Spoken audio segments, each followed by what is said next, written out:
Hello, hello. Can you confirm you can hear me? Yes, you can be heard. Yes, All we right. can hear Thank you you. very much. Thank you We very can much. hear you. I'm trying to test run before we start. I will encourage everyone to please mute their mics.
Please, can you confirm again if you can hear me?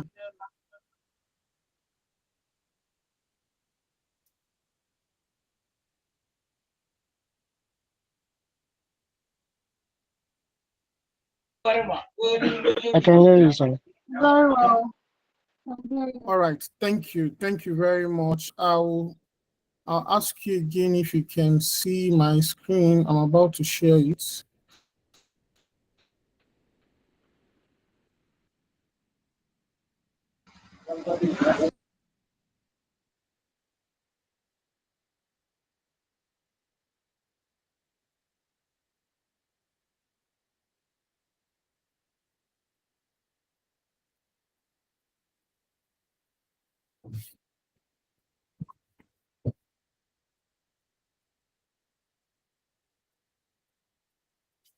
Can you confirm you can see my screen? Clearly. Yes, we can see your screen. All right. All right. Thank you very much. Thank you very, very much for the feedback. We are going to be starting in the next few minutes. Let's just give small time for people to join.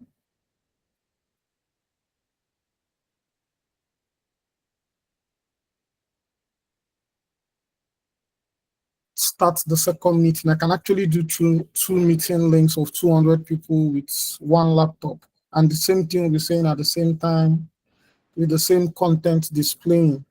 So that's what I thought. Well, we are 35 now. Just if you can be patient with me, just 3 to 4 minutes. Let more people join us. We have shared SMS messages. We have sent emails. We sent a lot of reminders for people to come. So let me just remind them again in the WhatsApp group.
All right, once more, good evening, everyone, and thank you for joining the webinar this evening. I'm very grateful. Thank you for coming. This evening, we are going to be talking beyond savings account. Beyond savings account, the 8 financial instruments the world use to stay rich and how you can start. The webinar is going to be is already recorded. So after the event, we are going to be sharing the presentation to everybody. We'll share both the presentation and the recordings to those who wish to have it. We are going to be sharing it. Then if you can't hear me at some point, also know that we are in Nigeria. Network can just misbehave and network can be funny, but I'll try my best. I'm using 2 internet network, MTN and Airtel, to make sure that you hear me very well and we don't have a break in transmission. And I'll appreciate if you can help me by also muting your microphone to help us to be in order. We'll have time for question and answers. The webinar is a free one. You're not paying. So I'm making it in such a way that by the end of the webinar, even if you're not joining our inner group, you should be able to run with whatever knowledge you gain here. The year is ending, and I believe that if you die with knowledge that you have, that God will not be happy with you. That's my mindset. So I believe that knowledge should be shared. And I also believe in the power of networking, that from here, I'm going to make new friends, meet new people, and see people we can collaborate together to make money, because your network is your net worth. All right, so we are going to be starting. If we wait for people, they will think that we are in Africa, that we will follow African time. African time doesn't work all the time. All right, so I'm going to introduce myself for you to know who I am, and just an official introduction. So my name is Chimechinonso Simon. I'm a finance guide, an entrepreneur, and an IT officer. I'm based in 2 locations in Nigeria, Enugu and Abuja, but I can be anywhere in the country at any time due to the nature of my job. I'm married to one beautiful wife, Mrs. Adeze Chime, and I'm a father to one young man, Mr. Rain. And this is my mobile number in case you want to continue conversation with me after here. And if you want to know more about me, connect with me on social media, on LinkedIn. This is my personal website, chinonsochime.com.ng. And this is my email address in case you want to communicate with me after here. So I'm going to give just a few seconds for people that want to get the number or want to get the website, because if I start listing on my maybe Facebook profile, Twitter profile, LinkedIn profile, time will not permit us. All these are available on the website, chinonsochime.com.ng. All right, so we are going to be starting. I'm going to be using some of my life story as an example to guide you. I'm not wealthy in quote like Dangote, but I'm working hard to reach some of, not even up to them, because their own comes with trouble and all that, to be comfortable. But I believe that if you have food, clothing, and shelter, that you are wealthy. That's my own definition of wealth. It's not by having plenty cars, mini lands, and all that, but if you can afford the basic necessities of life, food, clothing, and shelter, you are actually wealthy. All right, so we are going to be starting with an analogy. If you had hold on, please. The hard truth is, if you are keeping money in a regular savings account in Nigeria, you are not saving money. You're actually losing money. And the world, you don't save to store money. They save to multiply money. And they use some of the 8 specific tools that banks often don't advertise to the average customer. If I ask you now, what does the bank do? I have bankers that are in this webinar, and feel free to challenge me when I go wrong. I'm open to learning as well. and you can also use the comment section to ask your questions and all that. But I want to let you know that if you have keep money, if you save money in the bank, so this webinar is for those that have already got some money, like you've saved some amount of money and you want to invest that money. That savings is not the way forward for you. There is more where you can put that money to. That's what the webinar is all about. So from the graph, you see that if you had kept 1,000 naira in the bank if you had kept 1,000 naira in the bank in 2020, from 2020 till 2025, what that 1,000 naira will get for you as interest in the bank is just between 2 to 3% of your money, right? And look at the inflation rate from 2020 to 2025, and look at the wealth gap of that 1,000 naira.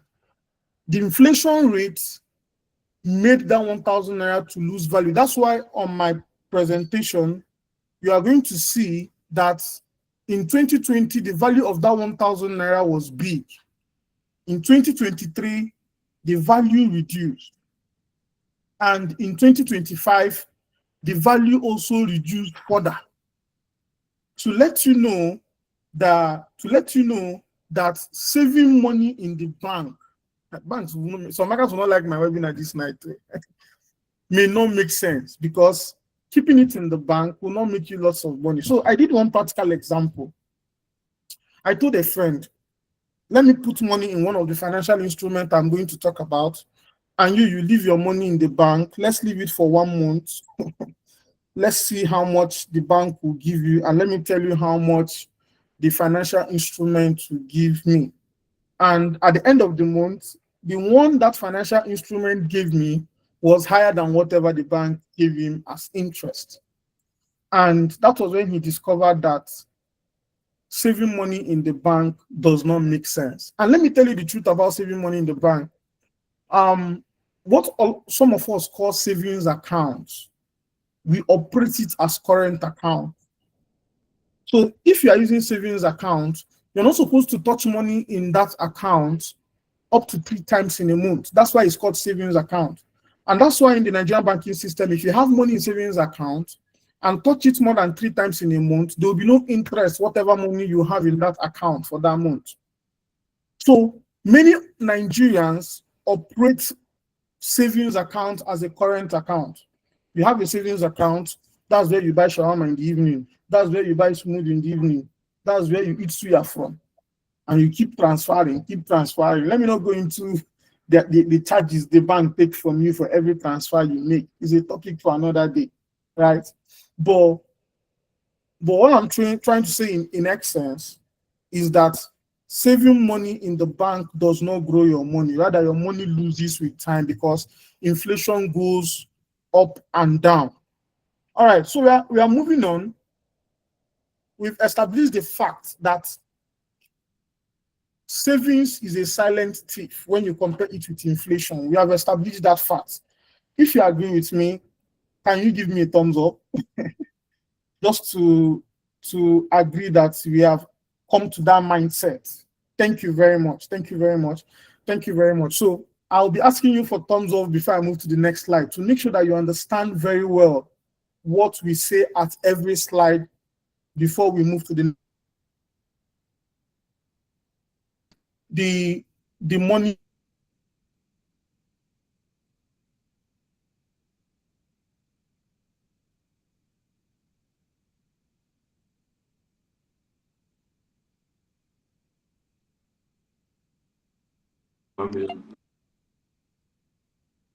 Confirm that you can see money basics on your own screen. Just with a thumbs up. Right. Thank you very much. So without the basics refresher on money, we can't know more. And whenever I talk about money, the first thing I have to tell people is to understand what is assets and what is liability. If you understand what asset is and what liability is, it's going to help you to understand our webinar very, very well. So I'll be using a lot of examples. In fact, our presentation is more of graphics and cartoons, like this so that you understand better. So when we talk about asset and liability, some things we use and we think they are assets are actually liabilities. So assets are what puts in money in your pocket. I want to let you know that this webinar is strictly in the Nigerian context. And one thing I want to let you know that you that is in Nigeria that many people don't know is that a lot of Nigerians abroad are using Nigeria to make more money that is sustaining them abroad. Which many Nigerians and Nigerians don't know. Let me repeat myself. A lot of Nigerians abroad are using Nigerians to make more money to sustain themselves abroad with knowledge that many Nigerians in Nigeria does not know about. So I can bet with you that if you check your relative that is abroad, he's using just one financial instrument in Nigeria with one money he or she have deposited in Nigeria to get the profit he's giving to the family for upkeep. I will explain more when we get into the 8th financial instrument. So, but let's continue this presentation. So, you need to build assets to keep growing wealth and minimize liabilities to keep more of your earnings. So, I see asset as an income and see liability as an expenses. From my mentors and teachers and what I've learned over the years, when your expenses is higher than your income, you can never be wealthy. You can never be rich. There's no way you'll be rich when your expenses is higher than your income. Your income must always be higher than your expenses. And when your income is higher than your expenses, you minimize your expenses. That way you'll be able to grow your wealth. You know, sometimes people, when you see people and they tell you they earn 1 million naira, 2 million naira salary, you think that's what makes them wealthy. No. What makes you wealthy is not what you earn, it's what you are able to keep. And that thing you are able to keep, how you are able to multiply it to make more money is what actually makes you wealthy. So when we talk about assets, we talk about things like rental income from apartments, shops, or land, or profitable business like owning a business, owning stocks, owning bonds, owning mutual funds, and also have appreciating personal property. This is what we call appreciating assets. Anybody that have Corolla or Toyota products in Nigeria might not have a liability. The person might have an appreciating assets. Let me explain. Reason being that a Corolla you bought 1.5 million naira in 2019, you can actually sell that Toyota Corolla today for 4.5 million naira. Though looking at inflation, it have risen, but it's one thing that appreciates. And then if you have gold, your gold can appreciate for profit, your art can appreciate for profit. If you people know this guy very well, the late CEO of Access Bank, Herbert Wigwe, that died, he's someone that loves art and collects a lot of art collections. And those art collections he has are something that he doesn't joke with art, are something that can be sold by his children in future, higher than whatever their father had bought those art materials. Then when we talk about liabilities, there are those things that are depreciating. Like for some people, their iPhone is a liability. If you notice in my image here by my right, you see a picture of an iPhone. iPhone is actually a liability for some people because it doesn't generate money for them. It doesn't multiply money for them. They are just using it because every other person is using an iPhone. And the iPhone keep depreciating in value. Before next 2 years, a new version of iPhone is up. That way, the iPhone is depreciating in value. Taking car loan is a liability. High interest credit card is a liability. Taking loan from loan sharks is also a liability, right? And all those buy now, pay later, they are liability. And expensive unused property, they are liabilities. Let me give you an example. I don't mean to hit on any tribe, but I'm an Igbo person too, so I'll tell you for real. An Igbo man will want to have a duplex in his father's house. Some people do it so that they'll have pride that they have house in their father's land. And that house is not generating money for them, one. And two, they don't go to that house. Sometimes throughout their lifetime, they don't even sleep up to 10 times in that house. For some people, they only go there during Christmas. So they sleep there only 10 days in a year or 4 days in a year. And they still need to spend, because it is a duplex, they still need to spend to maintain the house. So the house is not generating money, and you are living in a rented apartment in town. You see that for that kind of person, that building is not an asset, it's a liability. But everybody will clap for you that you have built house in your father's land, on your community. They will clap for you. But in the real sense, that house is a liability. But assuming that you already built a house in a city that generates money, and the money it generates, you was able to now build for you the one you use in your village. You might be late in building your own, but you see, at that point, it might not be a problem, because the money might have been generated from an asset you've already had earlier. You're just making money newly. You're living in a rented apartment in town where you spend more days of your life, and you go to the village and build a duplex where you don't live. Please, I'm not forcing my opinion on anybody, but I'm just giving you.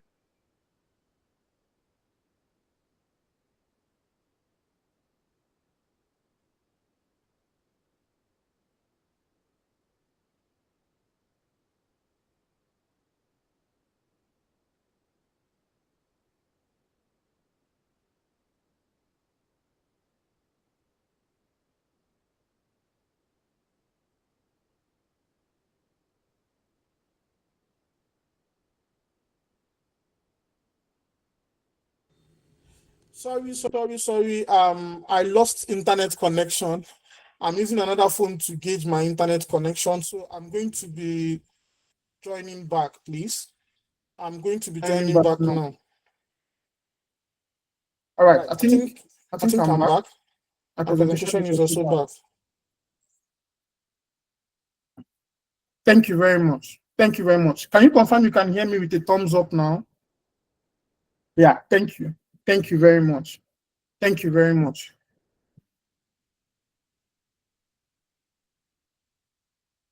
Like I said, we are in Nigeria, and a lot happens in Nigeria. I'm very sorry. Our network can just come and go. So I was saying that sometimes building houses in the village that doesn't generate income is a liability. So these are the things you need to check. For instance, if somebody dashes me iPhone 17 now, if peradventure someone dashes me iPhone 17 now, I'll sell that phone. I will use some part of that money and buy an Android phone or a lesser iPhone and invest the rest. Because investing the rest will give me more money in future. All right. Let's go to the next presentation. The importance of keeping financial record. Many wealthy people don't actually keep financial record, though, let me be honest with you. But they have a budget that they use for their dorime and their oble. And when they exhaust that money they've kept aside for dorime and oble, they will stop. They are that smart. But if you're someone who is growing your wealth, yes, you get the recording. If you're someone who is growing your wealth, one of the things you need to take serious is keeping financial record. If you've been following me over the years, I talk about those things all the time. Do you know how much you spent today? Like, I can tell you boldly that today I spent 0 naira. I didn't even leave my house today. I didn't go anywhere, because sometimes leaving the house is expensive. Sometimes just going outside, money will just be leaking from your pocket without knowing. So I just stayed indoors today. I didn't spend the time. What I have to eat today is already in the house. Is an example. And I can tell you how much I've bought in fuel for the year. I can tell you how much I've spent in maintaining my car for the year, which is actually a big challenge, car maintenance. I encourage not everybody should even have car. It's very expensive to maintain, depending on the car you are buying anyway. And keeping record is very, very important. You need to keep record of your incoming and your expenditure. There are apps you can use to keep those records. I explained it more. But I'll tell you the app I personally use. It's called Spending Tracker. Use it to keep your income and your expenses. It helps you to gain financial awareness and control. Some of us give ourselves away to poverty. because we don't even know what we give in a day. We don't even know what we give as charity in a month. For me, I have a budget for charity in a month. And if I exceed that budget, unless it's so pressing, once I exceed that budget, you're on your own. If you ask me for help again that month, you're on your own. So I have budget for data, I have budget for everything I do. So it helps you to gain financial awareness and control, know exactly where your money comes from. You know what is keeping you money. Is your salary not enough? By the time you look at your finance and record and you see that your salary is not enough, you see that your salary is not enough, that is what will motivate you or push you to go and find an alternative source of income. For some people, one source of income is not enough for them. Like for me, one source is not enough for me. Is not enough. Even 3 is not enough for me. So for some people, the only one they are doing is enough for them. For some people, the only one they are doing is enough for them. So keeping record helps you to make financial decisions easily. It helps you to understand your spending leaks. Now, I can teach you a hack, just a quick hack. When your bank sends you if you use one bank, this thing will work for you very well. Or if you are using only one bank or only OP, I know a lot of us use OP. At the end of the month just ended. You can go and download your November financial statement for November. Just November, this November that just finished. Download your financial statement, just add it to ChatGPT or Gemini, anyone you're using. Ask ChatGPT, here is my financial statement, analyze it for me, and show me where money is leaking and where I can adjust. Advise me as a financial consultant. Just do that. Just do that. Once you do that, AI will help you analyze and bring back out all the places that is eating your money. You'll be shocked. And if you want to go further, ask your bank to give you your financial statement from January till November. Add it to AI. Ask AI, act as a financial advisor. Analyze my financial statement and advise me on where I'm having money leaks and where I can adjust and what I can do to even make more money in a Nigerian context. I hope you got the prompt. All right. If you don't get the prompt, I'll still put it in the WhatsApp group or you can write it down. Just once you attach it, AI can help you analyze your income and expenditure and help you to know what is eating most of your money. Right? Am I making sense? Can I continue to the next slide? If you give me thumbs up, I'll continue. Yeah. Thank you very much. Thank you very much. All right. So let's look at what we'll call the cash flow quadrant. The cash flow quadrant was designed by Robert Kiyosaki, the author of Rich Dad Poor Dad. And one thing about the cash flow quadrant, it is defined as EBSI. What this means is that these are the only 4 ways you can get money in this life.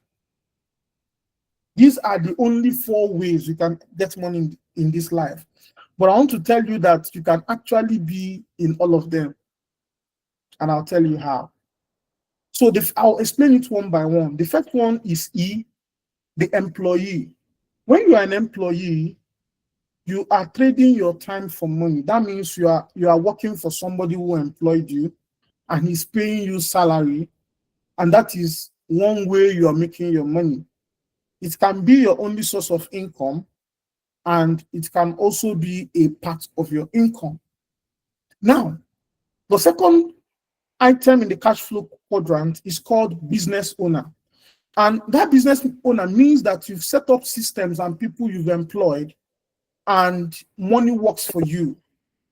Like Obi Kubana is in B, can be in B and I. He doesn't need to be self-employed again. So people like Obi Kubana, people like all those big men, most of them are in B and I.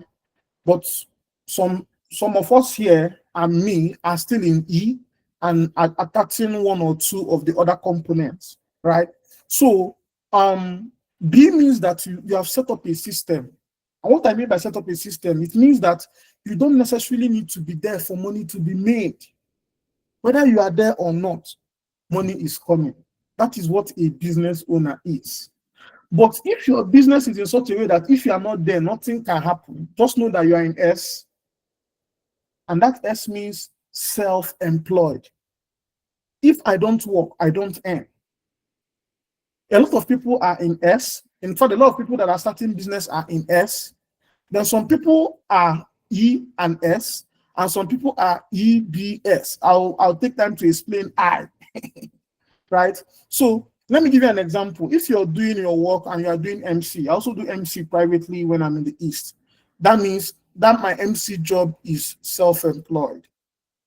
The business I had before I got a job, it was as self-employed, but by the time I got a job, the business moved to business owner. It already led to systems.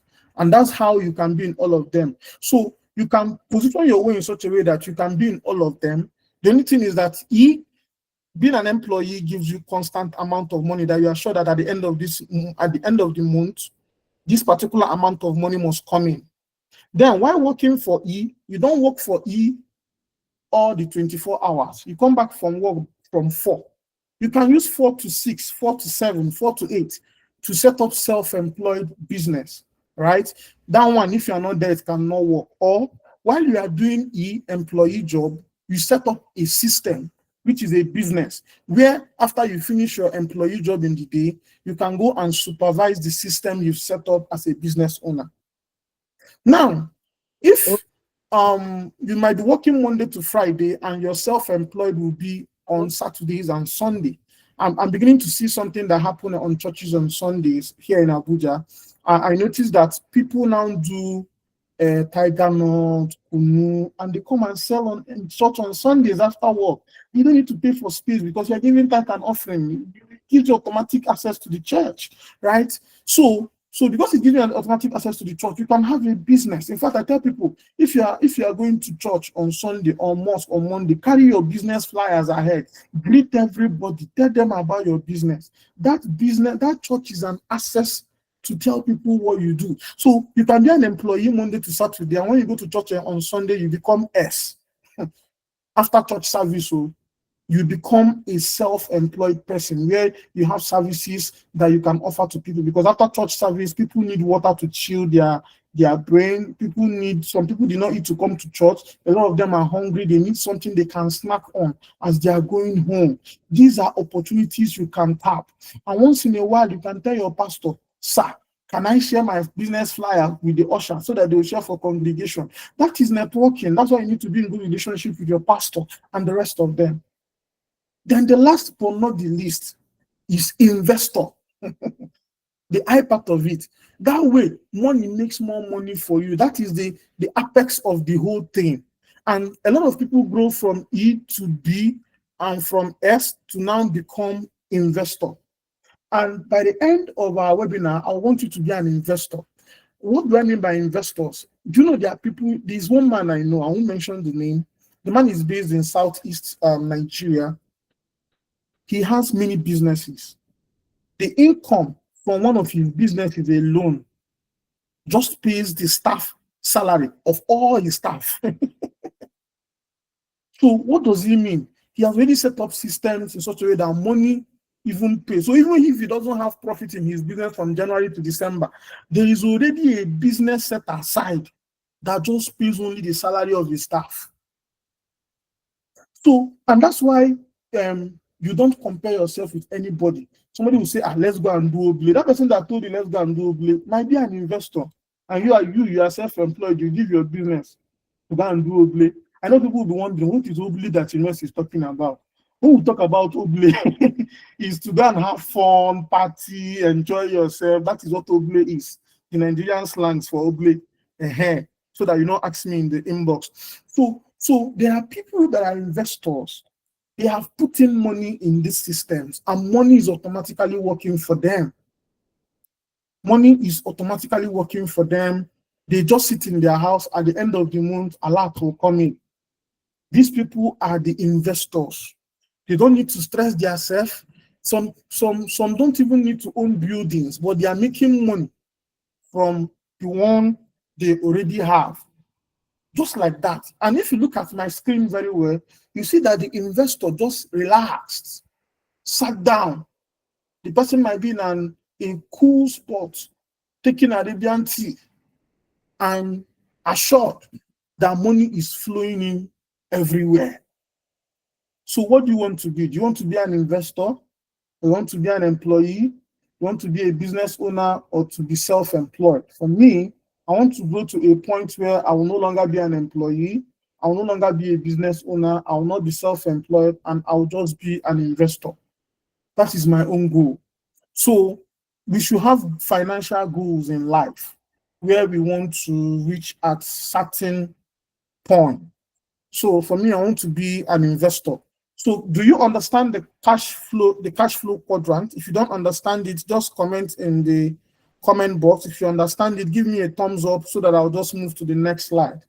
All right, I'm getting lots of thumbs up. Thank you very much for understanding it. You can also screenshot this picture to guide you so that from time to time you ask yourself, where am I in the cash flow quadrant? It will guide you very, very well. But I beg you in the name of God, don't just be an employee alone. Don't be an employee alone. I beg you in the name of God. All right, moving to the next slide. I want to just teach us a little bit of budgeting before we go into the 8 financial instruments that you can use to make more money beyond savings, right? So when we talk about budgeting, the first one I'm going to talk about for a businessman, and I'm going to talk about for someone that earns salary or large monthly income. So if you're not a self-employed, if you're not in self-employed, because if you set up systems, you should be paying yourself salary from those systems. But if you're a salary earner, or if you are getting huge income, whether as a not self-employed, maybe system owner or an investor, this is how you can budget your money. I call it the 50-30-20 budgeting rule. That is what I called it. And I'll start from the last one, 20%. 20% of your income is supposed to go to savings and emergency fund. 20% of your income. That's why I put 20% for savings and debt repayment. So that is where you can use for saving. You can use for debt repayment. You can use for investment, buying stock, buying land, and you can also use it to repay debt, right? So what does this mean? And this can also help you to know if you are earning well. And if you're not earning well after assessing yourself in some of those classes, what it tells you is to go back and start thinking, how else can I make money? I'm going to give you another hack. That hack is, the world is going, AI is part of our lives now. So I'll tell you some things AI can do. Go to AI. If you have checked all these things and you're not making enough money, go to AI, ask AI, this is what I earn in a month and it's not enough to solve my need. These are my skills. You list all your skills. You can sing, you can do this, you can do this. Then you now ask AI, from all my skills, what do you think I can do in addition to what I'm doing now to be able to make more money? AI will guide you on how your skills can help you make more money. If you don't put it in a Nigerian context, always put in a Nigerian context. If you're living in Nigeria, it will guide you proper. When you put it in a Nigerian context, you can use ChatGPT, you can use Gemini. You can go further and ask AI, can you give me a 6-month plan I can use to achieve this, or a 1-year plan you can use to achieve this? It will guide you. You can even go further to tell him, give me a tutorial where I can learn 1 or 2 skills, right? And it will guide you. It will give you those tutorials. It will share links where you can go and learn. You can see I'm teaching you beyond money now. I'm teaching you just other life skills you can use to assess yourself and know better. So your 20% must go to savings. What does it mean? If you're earning 100,000 naira, you should be able to save 20,000 every month. If you're earning 1 million naira, you should be able to save 200,000 naira every month, because you even have a lot to do, right? Now, when you clear the 20%, let's go to 30%. 30% should go to your lifestyle. There are things we call lifestyle. And if you noticed, the way I explained it with pictures, you understand better. Dining out means going out. It's part of Oble. So 30% can go to Oble. You can use 30% to buy clothes, go for shopping, buy Brazilian hair. So if you notice that 30% of your want, some people will need to save 30% of their want for 3 to 4 months to be able to achieve the Brazilian hair or the bone straight hair they want to get. Then maybe you are a Coke lover, which is not good. All those Coke, if you notice, I put a bottle of Coke there as well. Entertainment, your Netflix, all those things are 30% of your need. You want to take your girl out, your girlfriend, your family members, this goes into 30%. So if 30% of your income doesn't solve those things, you cannot do them. It means you are not ready to do them. If you are doing them, it means you are living above your means. And what I normally tell, if you go to my WhatsApp about, what I wrote there is you waste your beautiful future when you live above your means. That is what I put in my about WhatsApp. So when you live above your means, you waste your beautiful future, right? So these things will help you to know whether you are qualified to do some outing, whether you are qualified to do some things. And I want to tell you that with my little experience in Abuja, there is an amount and there is a place for what you can afford. The problem is that you may have not discovered that place. In Abuja, there's a place you can eat a food, 35,000, one plate. And there's a place you can eat one plate, 800 naira. The problem is that you might have not discovered that place you eat 800 naira, but somebody is eating in that place of 800 naira and the person is okay. You understand? There's a place you get correct white soup for 3,000 naira, which I can even share for free. And there's a place you can get white soup for 14,000 naira. And it all depends on your amount and what you can afford. So in all this, cut your coat according to your pocket. Then let's get to the 50%. The 50% of your income is your need. In fact, your 50% of your income is a necessity to the extent that you can even save your 20% and cut your lifestyle to even 20% and use the 10% for savings or investing, depending on what you want to do.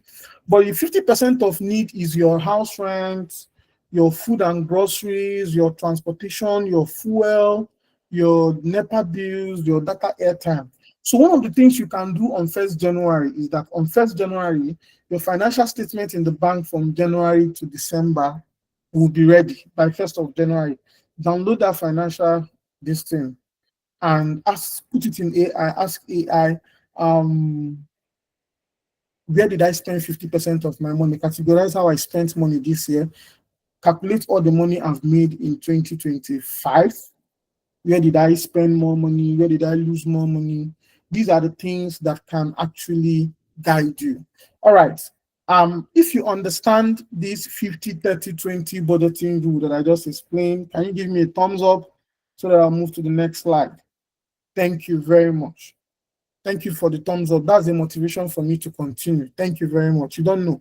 All right. So what I just talked about is for people who earn salary. Somebody will be asking in his mind, me that now have a business, how does Chimex want me to allocate my money? All right. Somebody raised his hand. Please, can you be patient? At the end of the class, we'll give you time to ask your questions. I promise. If it's 9 o'clock, I promised you it is from 7 till 9. Once it's 9 and we still have more questions, so people can drop and we continue, okay? So I'm going to talk to, this is for people that have business. So one of the mistakes that a lot of business people have is that they don't separate themselves from the business. Everything that comes into the business, they use it to do everything. Even if there's one I'll even say now, many people will report me to their pastor, but let me not go there. So, but if I'm just teaching generally, I'm not religious in this class. So if you earn 1 million naira profit, there's a difference between profit and income. A lot of people that do online courses tell you I make 10 million naira, but they are not really sincere. That 10 million naira might be their total income, not their profit. And in their total income, they've not told you how much they spent on adverts. Like I can tell you for real, for this class, I can tell you how much I spent. I spent 4,781 naira on POC SMS alone. 4,781 naira for this class on POC SMS alone. right? And I didn't run any Facebook ad for this class for some reasons. I didn't run any Facebook ad, but that's not what I spend. I have personal emails. I have subscriptions to email already, so that one is not a problem. I did my design with my time, just my time, right? So if you want to be sincere with yourself, work with profit. What is your profit? So from my guide here, if your profit is 1 million naira, for example, 50% of that profit should be reinvested back into the business. And the remaining 50%, it is from there that you pay your salary. It is from there that if you really want your business to grow, this is not for everybody. That is if you want your business to grow. When I tested this thing initially for my business, I saw that my business was not growing the way I wanted it to grow. And I respected myself and started applying for work. By the time I got a work and also continued running the business started becoming stable like that and started growing on its own because I already have another source of income that fits my bill. And these are the things you need to check. For some of you, there's no rule that states you must do that business or you must do an entrepreneur. You must be an entrepreneur till you die. No, there's no such rule as that. You can actually do other things, provided you've noticed that your business is not giving you the income that can sustain your life, right? So, for example, I've already planned my January 2026. I'll be teaching AI for free. The way I'm teaching finance now, and after that, I'll have an exclusive AI masterclass. It's a source of income for me. Is the big aspect of my cash flow quadrant. I'm giving you as an example. So for you that is a business person, if you make 1 million naira profit and you invest 50% back into the business, you see that the remaining 50%, you can decide to pay yourself 50%. That means your salary on a profit of 1 million naira should be 250,000. And that is where, from that 250,000 personal income, is where you will now divide your 50, 30, 20 budgeting rule that I explained in the previous slide. And then the other 50%, you now put it into business reserve. Maybe you took a loan for your business, you use it to gradually pay for your loan. If you have a future project in your business, you'll be saving for that project. And you can also keep emergency fund for your business.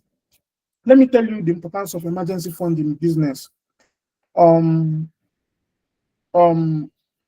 me tell you, someone said I should talk about profit and income. Okay, I'll explain it. But let me finish with this slide. Let me tell you about emergency fund in business. If you have emergency fund in business, a need can come out. And that need is what your business needs. Let me use one of my business as an example. I rent projectors in Enugu, and I have a multimedia business in Enugu. And I've been in a case where someone wants to sell off a projector they are no longer using and say, do you want to buy? That is where my emergency fund comes into place. And I begin to negotiate based on my bargaining power and the emergency fund that I have.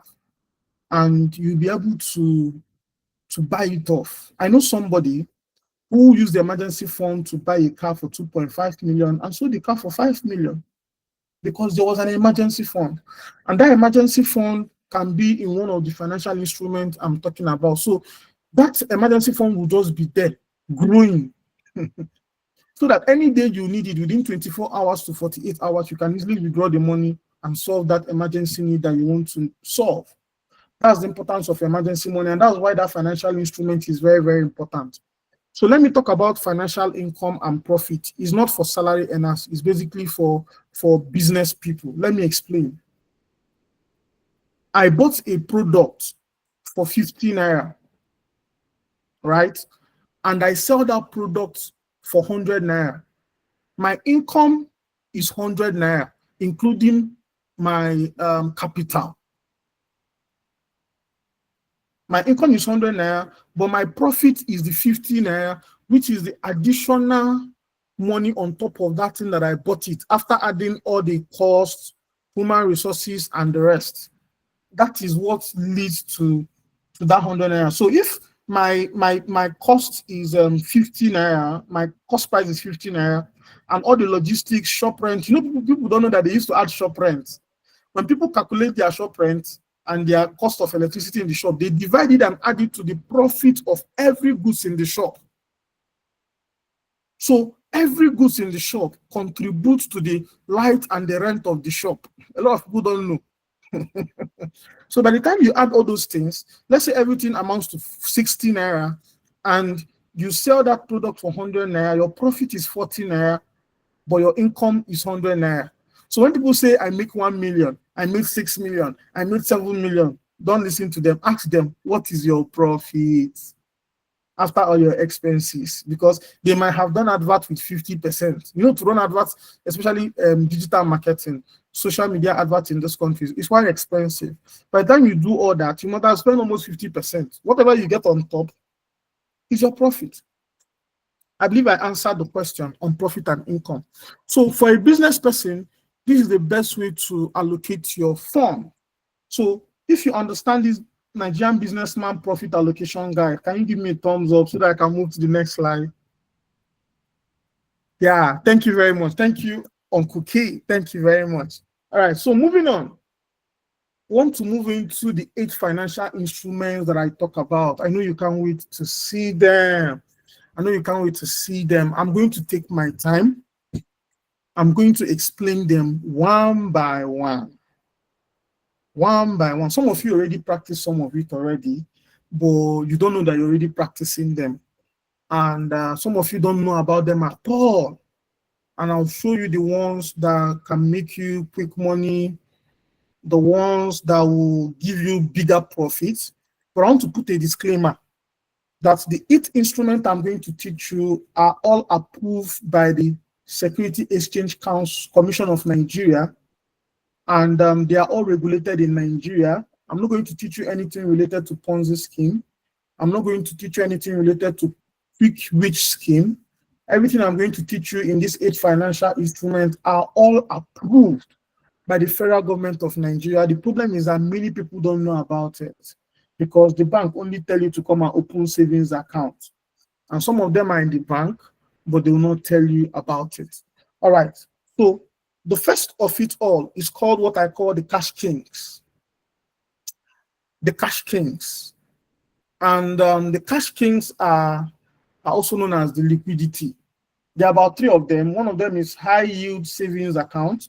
The second one is money market fund. And the third one is fixed deposit notes. Uchichuku, can you help us meet your mind? Thank you. All right. So I'm going to talk about them one by one. I will explain them. You feel free to jot them down. You can go study on your own later if you want to know more in depth on this. But I know that the contract I have with you for free is from 7 p.m. to 9 p.m. and I want to keep to that contract for free. Right. So let's move. High interest savings account. All right. There's also called NDIC. NDIC is Nigerian Deposit Insurance Commission. What they do is that every money that you put in every legalized institute in Nigeria, be it bank, fintech, that money is actually insured. And money is insured up to a maximum of, I think, 500,000 naira. So, and one thing about high interest savings account is that it gives you interest more than your bank will give you. I'm going to list some of them for you. PiggyVest is one of them. Cowrywise is one of them. Carbon is one of them. AlertPay is one of them. But the one I personally use is PiggyVest, right? I use PiggyVest. And one thing this thing do for you is that it gives you higher interest. It helps you to enjoy competitive higher interest rather than regular savings, and it's often credited daily or monthly and compounds depending, and it helps you to achieve your financial goal. There was a time, I'll use my father as an example. My father's business, as God may have it, the shop rent is 365,000 naira. at some point. I don't know for now, but it used to be 365,000 naira. So my dad was having issues with raising that money at once. So I told him about high interest savings accounts, and he started doing it. Like every day he would save 1,000 naira. Every day he would save 1,000 naira, and 1,000 naira for 365 days is how much? 365,000. And it worked. It made it look so seamless. He didn't feel it because it became a daily habit. So for some of us, when you get your monthly pay, you're supposed to remove a portion of it and put in your high interest savings account. And the beautiful thing about high interest savings account is that the beautiful thing about high interest savings account is that at the end of the month, there's a profit it gives you. Like PiggyVest pays on the first day of every month. And when it pays that money, you can add it on top of what you have again. What it means is that you are now compounding that money. It grows beyond that amount you've put in initially. When I discovered this, I don't used to have money in my bank again. Like I have about 8 bank accounts. I can tell you for free that almost all of them are empty right now because I don't see any reason to keep money in the bank. I don't see any reason unless I'll keep money to use for my subscriptions like YouTube Music, AI subscriptions, Google Storage. That's what I just keep money to do for those subscriptions so that when they want to collect their money, money is already there, they'll just take it, right? Then I'll tell you another thing that high interest savings account did for me as a person. As of 2018, I've not seen who I will marry. But I started saving for marriage, right? So I did my wedding in 2022, but as of 2018, I started saving 1,000 naira every day, 1,000 naira every day. So between 2018 and 2022, I've already saved enough to get married. So I didn't have anything like committee of friends.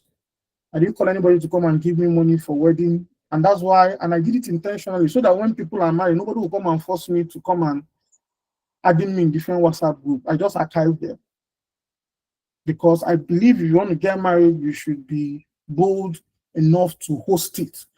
Anybody that wants to give you gift will give you gift. You don't need to coerce people or try to force people to give you gift for marriage. So when I was not getting ready to get married I got married 17 December 2022. So I had enough money to do my wedding as of then. And it was PiggyVest was where I saved that money.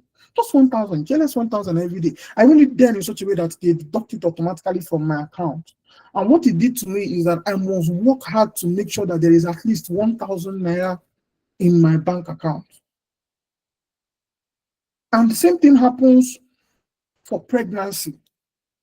I don't find it funny when a man says, my wife just gave birth and I don't have money to pay for the hospital bills. I don't find it funny with people because God gave you 9 months to plan.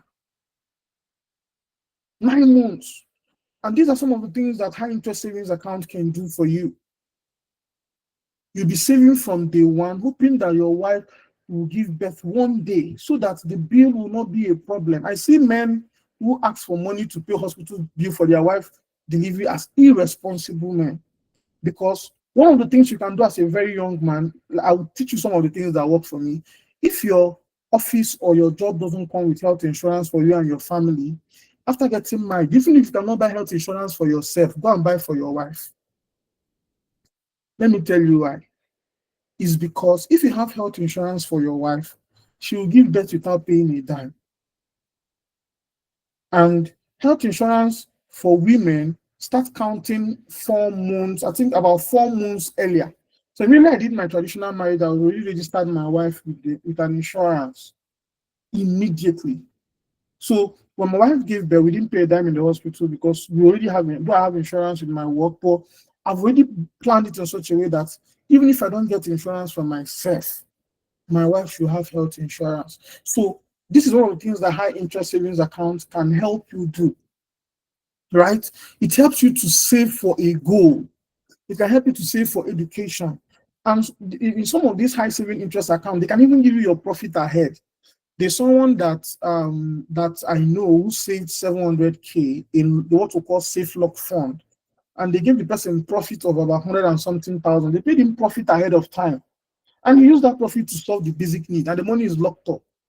By June or July next year, the money will be up. The person can pick the money again. But the problem with that kind of money is that inflation can catch up with it because you're already eating your profit. But that money can actually compound.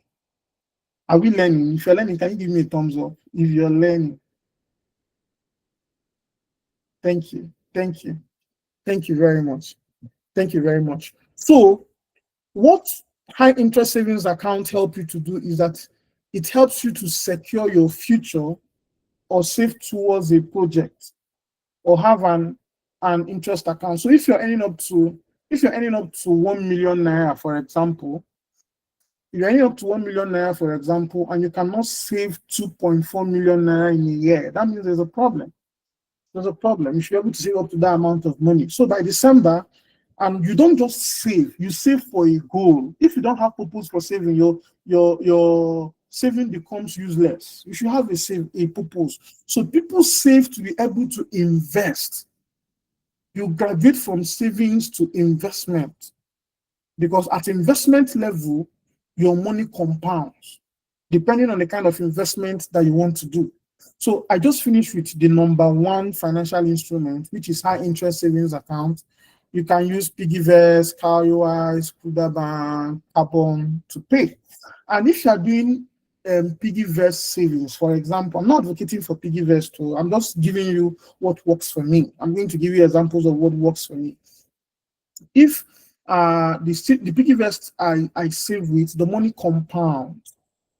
The money compounds, like whatever I save, the profit they'll give me for the first day of the month, I add it back to the money. That means from January to December, the profit I get for every month increases. The profit I get in February is higher than the profit I got in January. The profit I got in March is higher than the profit I got in. What does that mean? You are sleeping and your savings is constantly increasing in value. It's just like droplets of water, but it can still make up for an ocean. And that is what wealth is. Wealth works with time.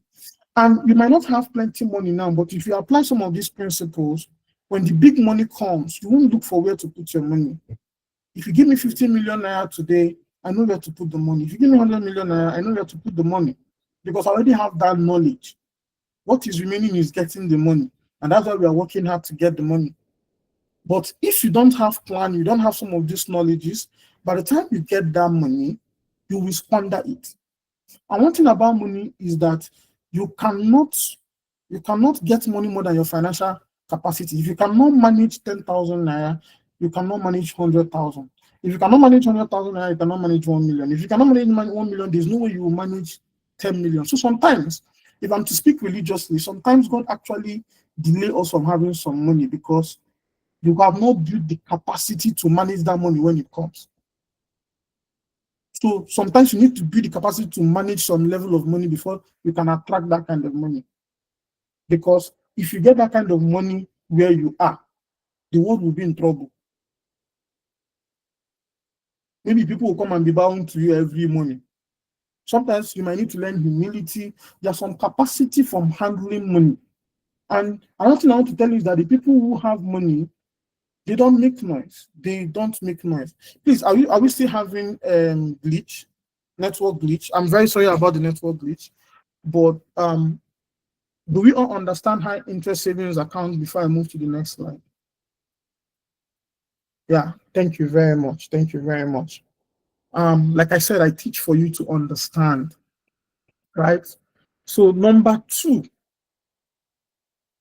is what we call the money market fund. Some people have heard about money market fund and all that. And this is another place to talk about it. Money market fund. I'll explain how money market fund works. Money market fund is like, if you notice, I did it like a picture. Money market fund is like where is like a big bucket where we all put money. You come, you put your own money. Like as you see, the father put his own money, the mother put his own money, and the child have already put his own money. Then that money that we invested is now being managed by what we call a fund manager. Now, what that fund manager does is that fund manager is not as if you don't even know what the fund manager is using the money for. You know. the fund manager use the money to do what we call short-term financial instrument. And the fund manager use the money to do treasury bills, commercial paper, bank deposits, and other short-term securities. And when they use that money to trade on all these things, they will now share the profit that comes with it to everybody based on the percentage of money they have put in into the pool of fund. That is what money market fund is all about. And the good thing about money market fund, that money market fund is what I advise you to do instead of saving money in your account, right? And one good thing about money market fund is that your capital is intact. You don't lose your capital. Rather, your capital always appreciates. And it's a low-risk capital preservation. It's investing in secure and short-term instruments, like I told you. And the liquidity is easy. You can access your money within 24 to 48 hours, right? And it gives you better rate than regular savings account. I stated it here in number 2, third point, right? And it is being managed by licensed fund managers, SEC regulated. If you're in this class and you don't know about SEC, you are knowing it now. SEC means Security Exchange Commission. They are the people that are in charge of all investment that happens in Nigeria. And if you go to their website, sec.gov.ng, if you hear of any investment and you don't see it on their website, just know that that investment is not legit. Don't do it. So a student of mine, because I have a class, a finance group, where I have up to 65 students.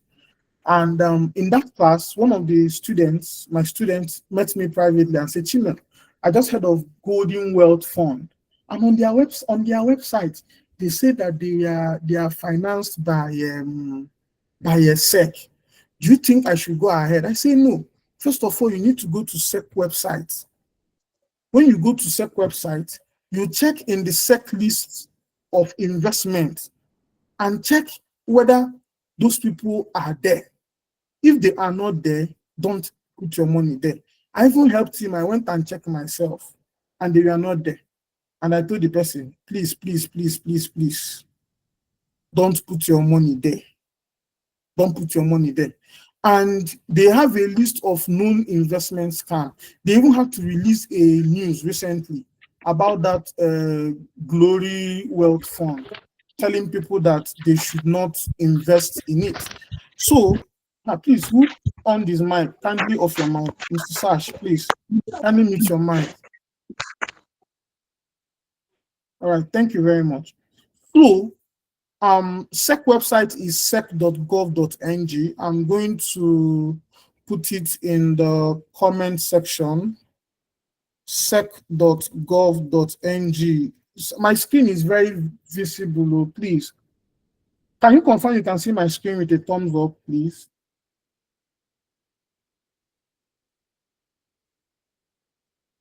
The SEC website on the inbox chat, and that is one of the places where you can it's one of the places where you can check whether an investment is real or scam.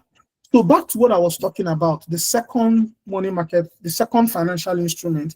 The first financial instrument is high interest savings account. The second one is money market fund. There are places where you can invest, and these are the places that I stated. We have Stanbic IBTC Money Market Fund. It's called Blue Nest. And we have First Bank Money Market Fund. We have ARM Money Market Fund. We have Asamansad Money Market Fund. We have United Capital Money Market Fund that is owned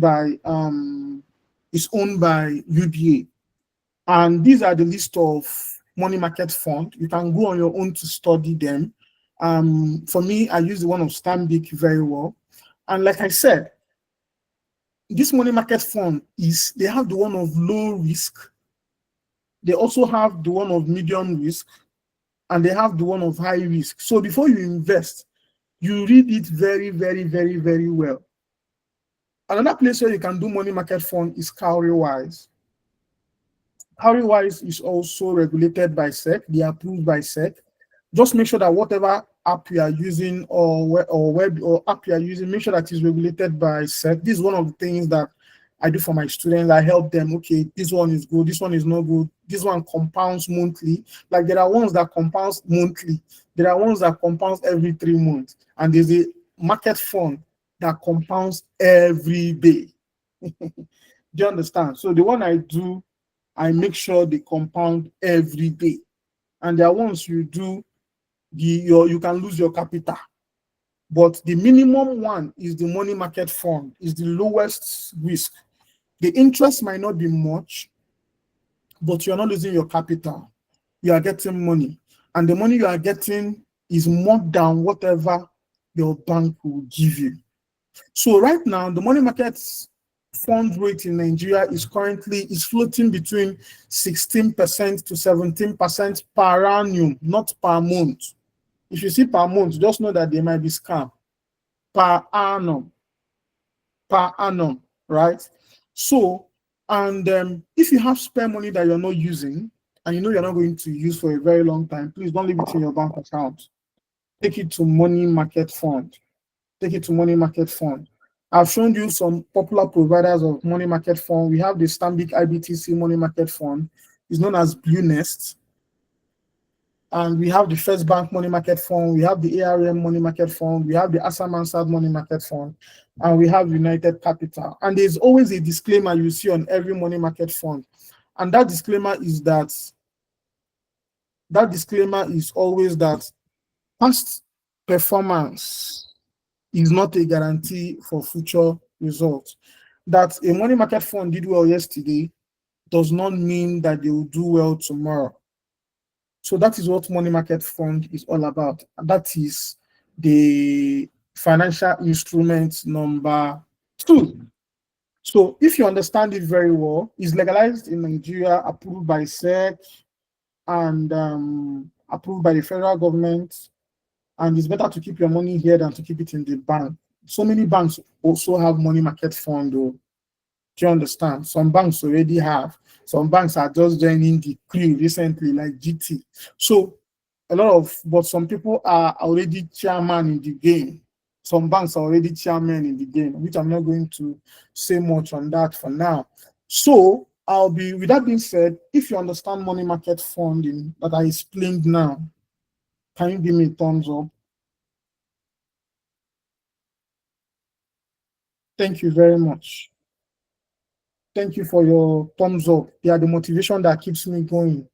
Thank you. We all need motivation to talk, no easy. All right. Just give me 1 minute. Let me drink water before we go to the next instrument, please.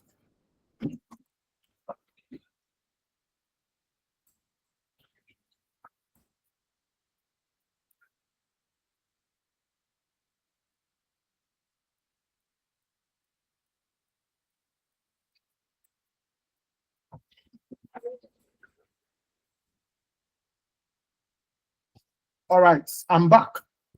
So let's move on to the next financial instrument. The next financial instrument is called fixed deposit note. Some people call it fixed deposit, right? But it's called fixed deposit note. I know some of you know about this one too. So what are fixed deposit notes?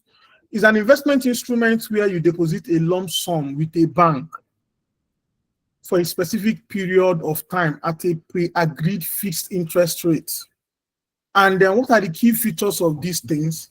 Your interest is fixed up front and is unaffected by market fluctuation. This one, you go to the bank and have that agreement with them. Every bank have their own rate. Some bank rate is higher than some other bank rate. So that's why people like us have mini bank accounts, so that we can compare very, very well before we do some things. And it's a low risk investment because principal and interest are guaranteed by the bank, which means your capital is guaranteed and interest is guaranteed, right? And your money is also insured with NDIC up to 500,000. And you can choose flexible return. You can choose 30 days, but most banks make it from 180 to 360 days. Right, and if you want to take your money before the agreement, they can give you your money, but with a penalty. For instance, if you withdraw your money in PiggyVest before your agreed date, they'll take 3% of your money. And that's why you need to have a timeline to when you need the money, right? So how does it work? As an investor, that's number 3. You go to a commercial bank, fill their form, and open the fixed deposit note account and wait for maturity. And when maturity reach, they'll give you your capital and your interest. So I gave some examples in the slide. This hypothetical is not real, it's not the current value, it's hypothetical. For example, First Bank can say for 90 days, if you give us 100,000 naira, we are going to give you 8%, 8.5% of the money per annum. I'll give you some teachings. Now, this is the teaching. Okay, thank you. Someone said Union Bank rate is 12.5%, which is quite okay. But me personally, I cannot do that because I know where I can get 17% per annum. So why should I do 12%? Where I know there's a place I can get 17% per annum.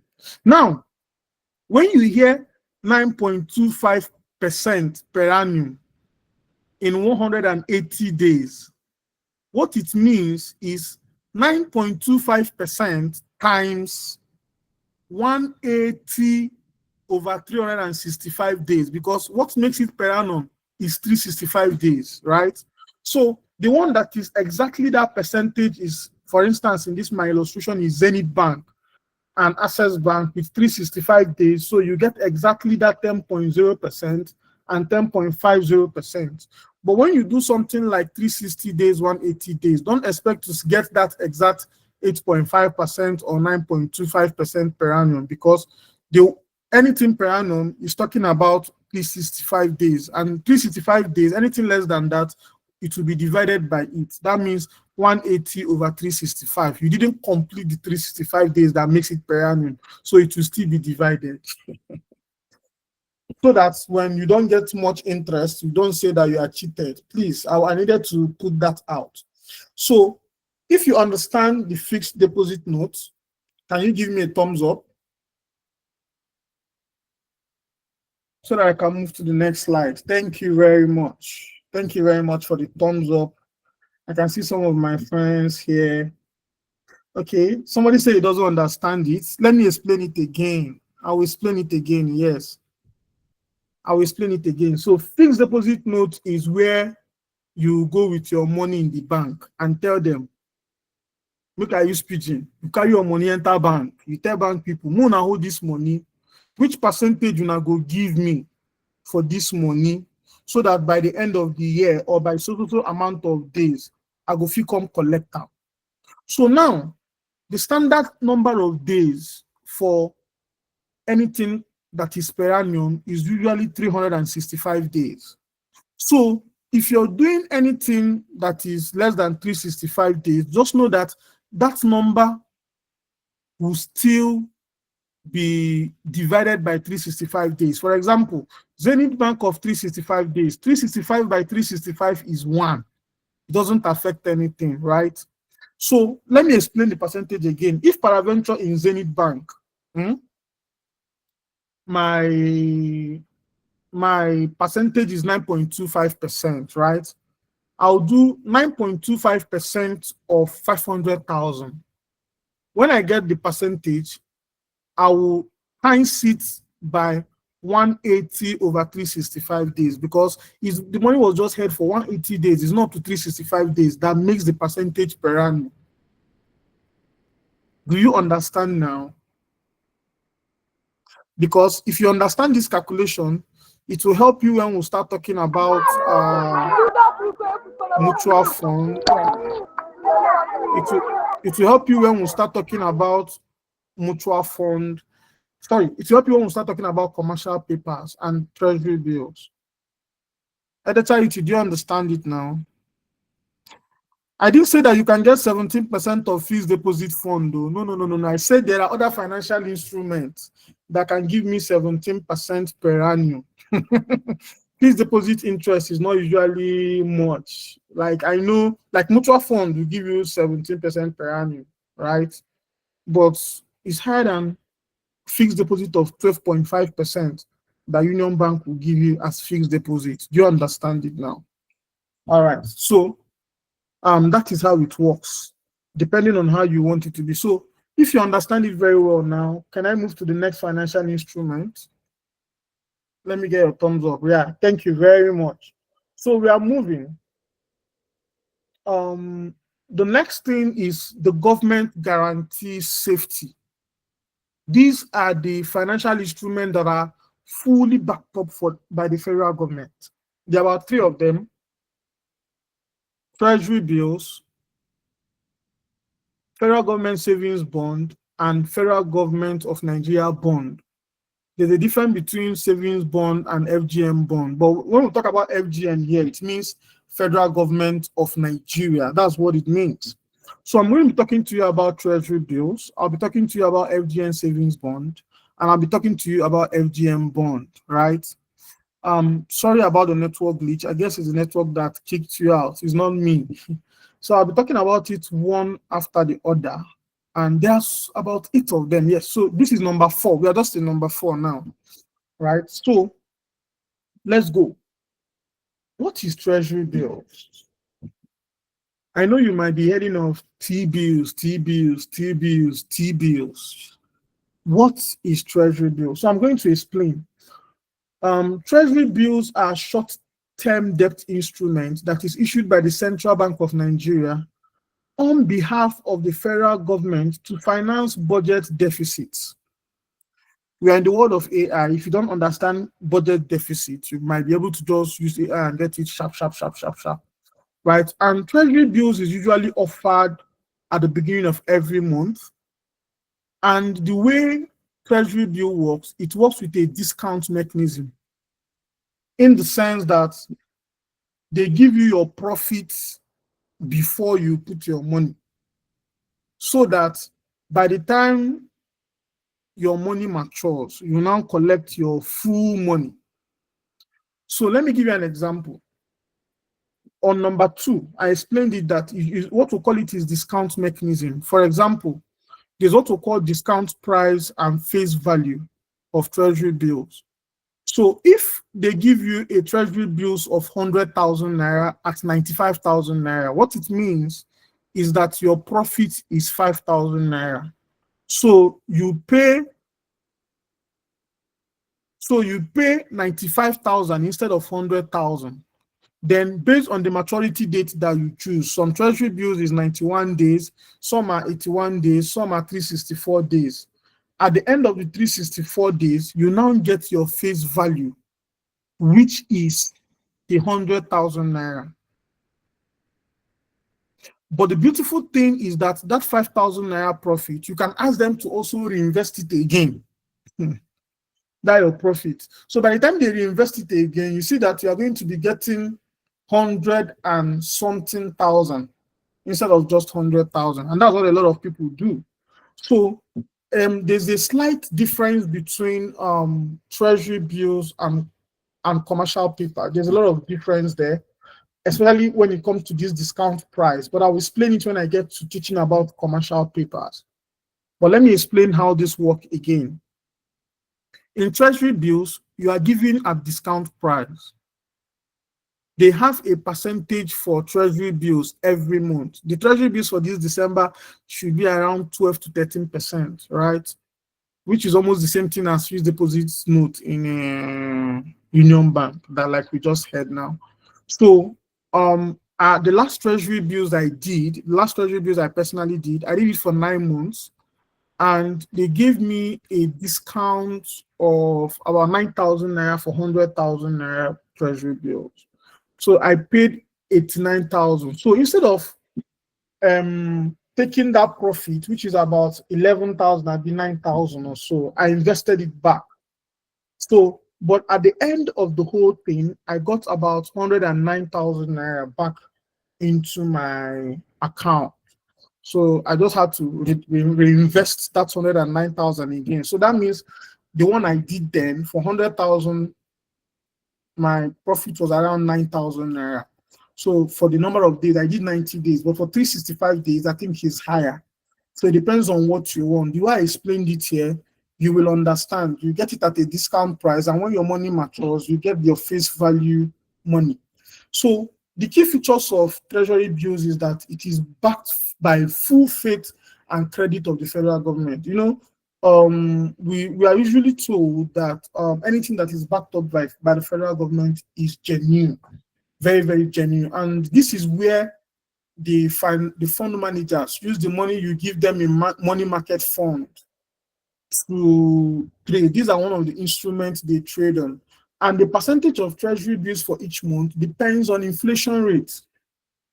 As inflation rate reduces, the percentage you get for treasury bill reduces. So if peradventure you did a treasury bill of 100,000 now, and the inflation rate is at 12%, and you did for 365 days, that means they'll hold your money for 1 year and give you that 12.5% profit by December next year.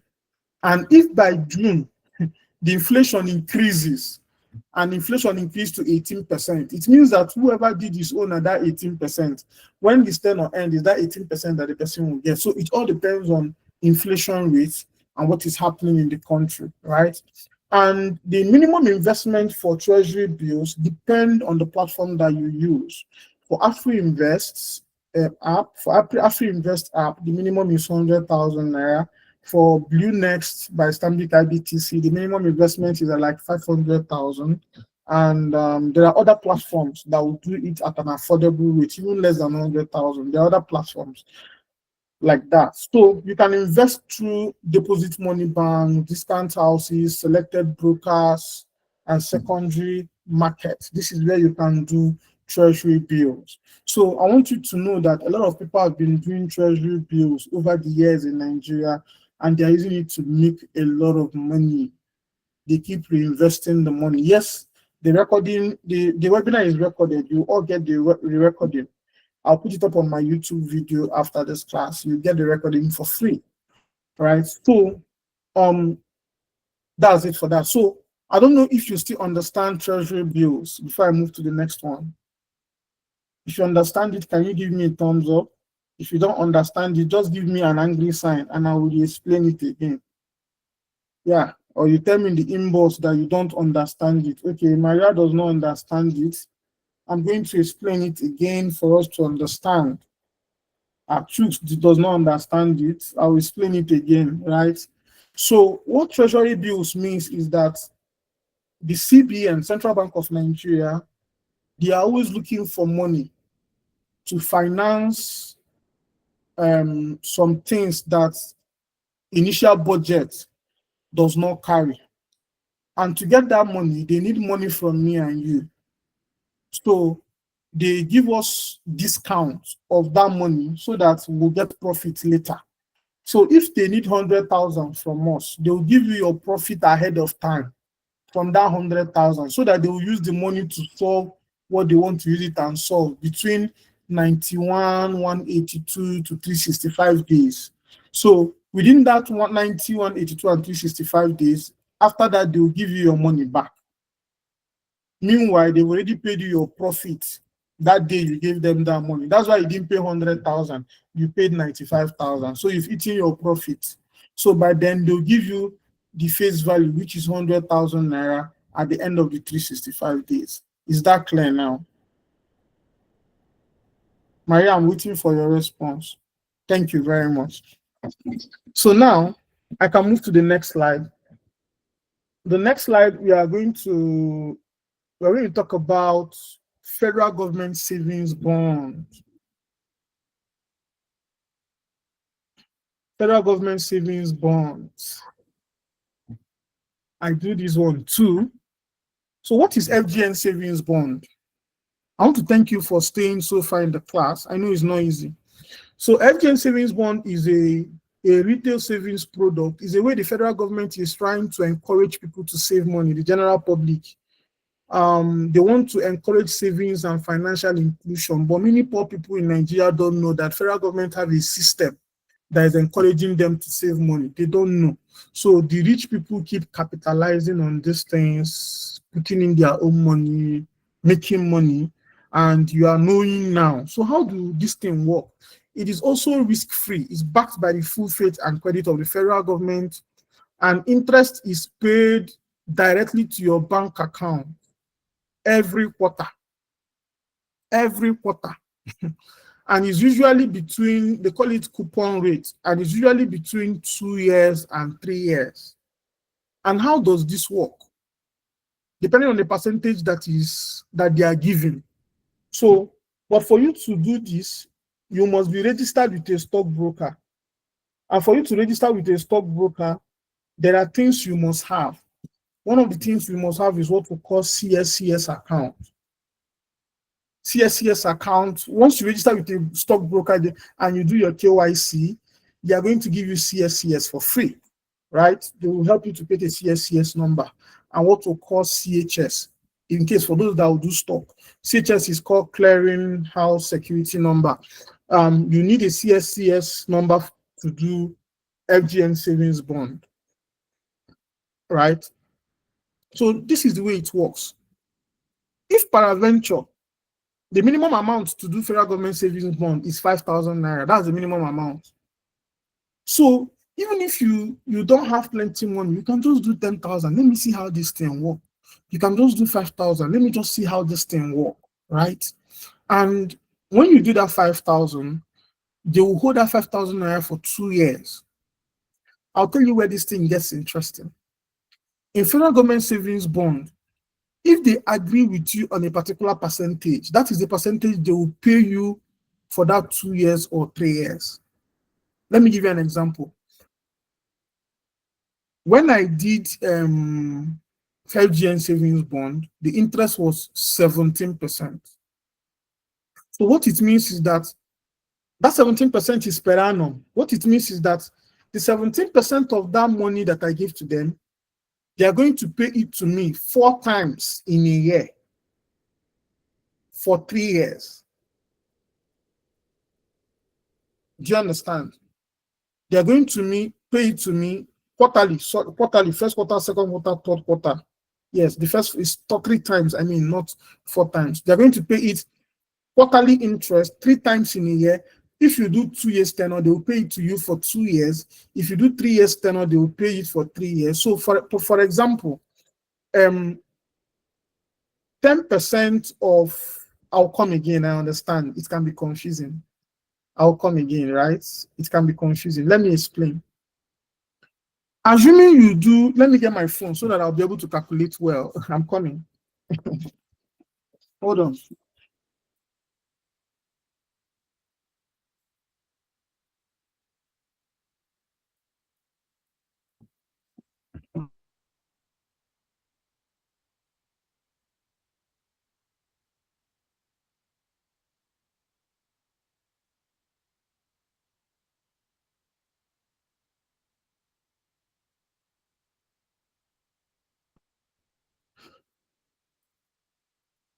All right, can you confirm you can hear me, please? All right, so let me explain it again. Assuming I'm giving the federal government 5,000 naira for 2 years, right, at 10%, it means that 10% of 5,000 naira is 500 naira. 10% of that means that the federal government is supposed to pay me 500 naira every year for 2 years.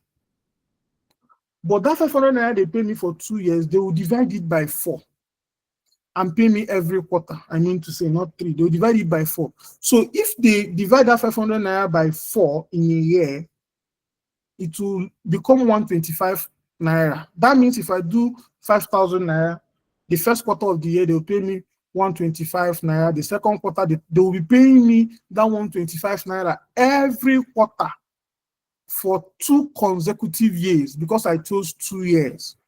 Then if I'm doing 3 years tenor for 100,000 at 11%, as you can see on the screen, 11% of 100,000 naira will be 11,000 naira. And that 11,000 naira, if I divide it by 4 times, they will pay in a year, divided by 4, will give me 2,750 naira. So it means that they are going to pay me 2,750 naira as interest 4 times in a year for 3 years. And at the end of that 3 years, they will give me my 100,000 naira back. Do you understand now? And let me tell you how people make money with this. They'll do FGN savings bond the first month, and they'll do it the second month, and they'll do it the third month. So at the end of and if you do it that way, they'll be paying you interest every month, every month, every month. So for some people, they use it to pay themselves salaries.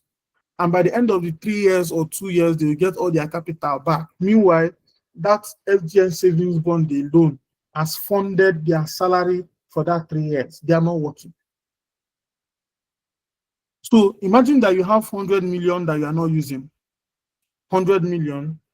The FGN savings bond for December, it ended on Thursday, right? You don't used to take time. It ended on Thursday. So assuming I have 100 million I'm not using to do anything, and the current rate they use for December is 13%. Now, 100 million, let me calculate 100 million. 100 million by 13% will give me 13 million naira.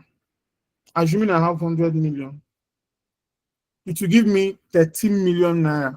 So if I divide that 13 million naira by 4, that means every quarter they are going to be paying me 3.2 million naira every quarter. Every quarter they will pay me 3.250 million naira for 3 years. Do you understand it now? How it works?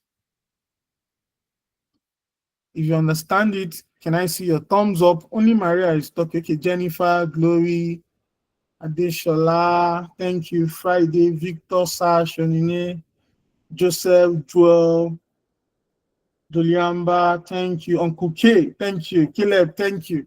Thank you very much. So, with that understanding, I'm going to move on to the next financial instrument that the world use to make more money for themselves.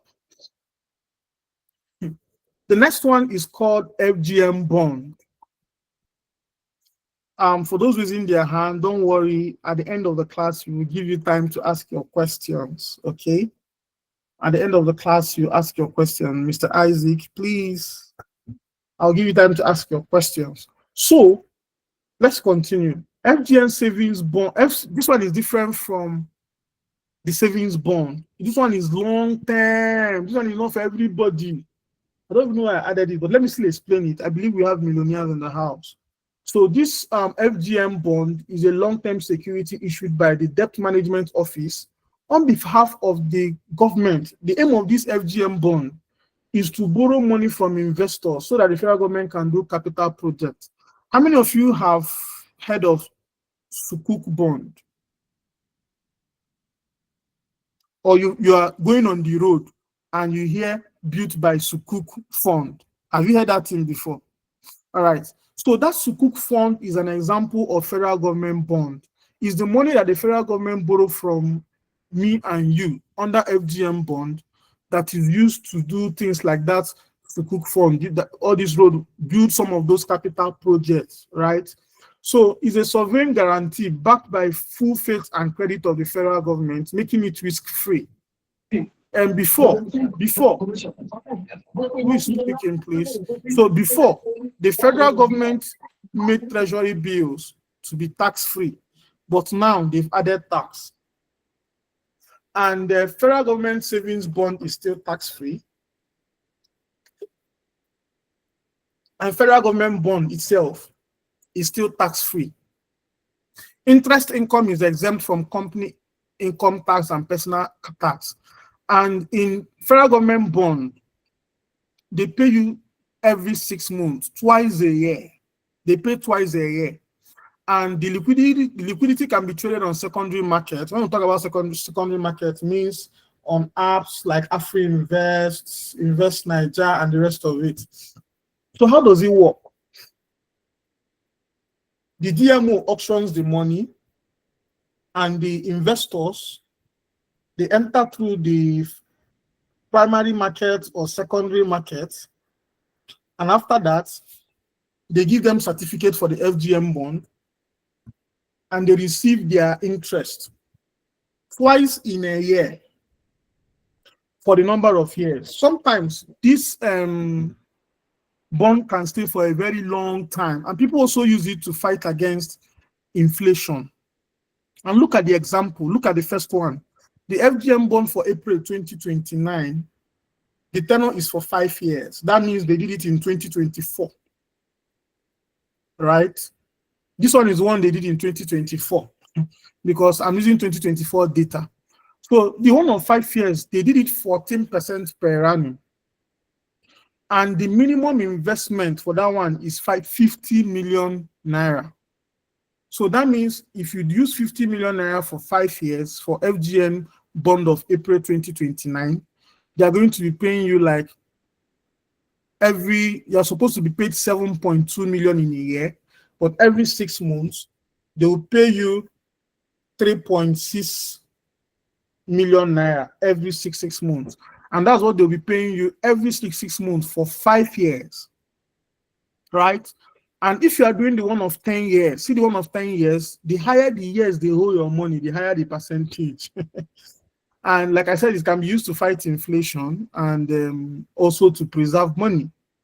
So if you are doing 10 years at 15%, it means that they are going to be paying you 7.5 million every 6 months.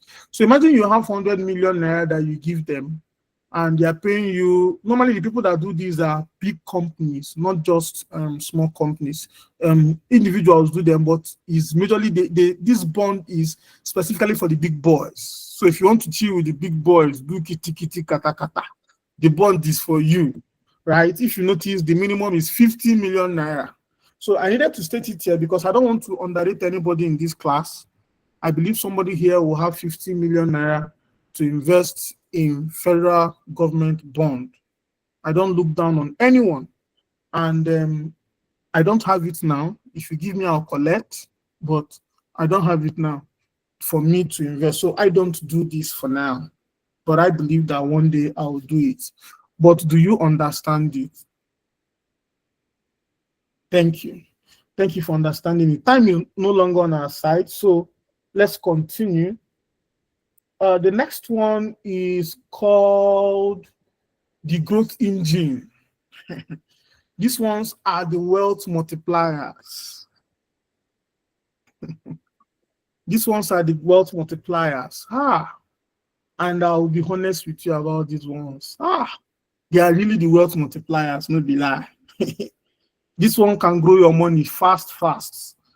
And as they can grow your money big, the risk in it is also very high. And like I said, I promised you 8, but I added a bonus as number 9. So I'll start with commercial papers, then tell you about stocks and ETF. I'll give you an example with ETF and then bonus. The bonus I'm going to talk about. All right, so let's start. Commercial papers.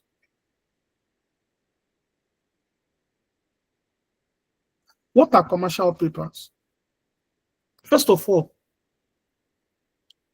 commercial papers they are unsecured, and they are also short-term debt instruments issued by large credit-worthy companies to raise funds for working capital. Let me explain.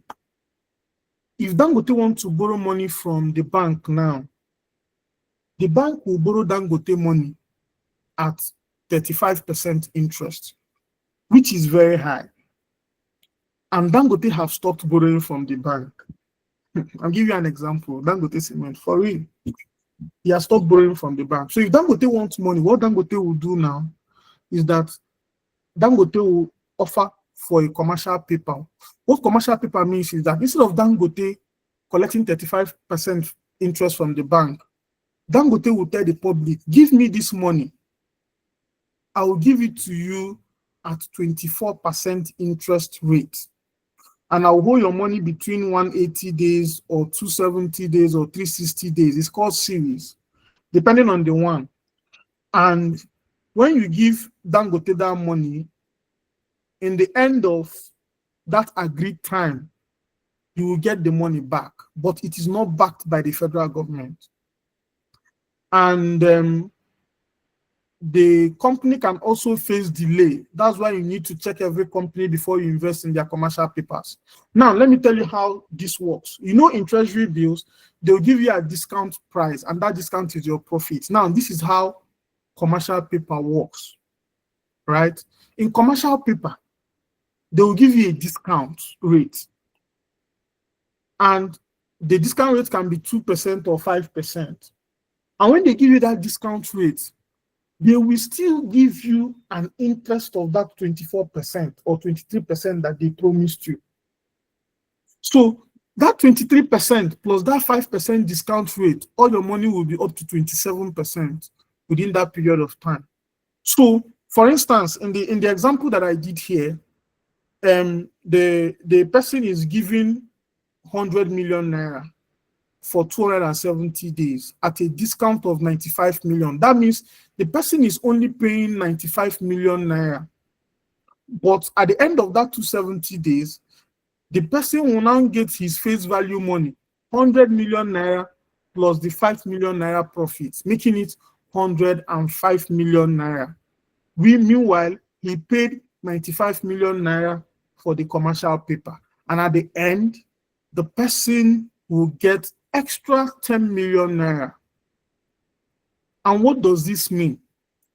It means that Dangote will pay less interest, and I've also gotten more money to finance his business.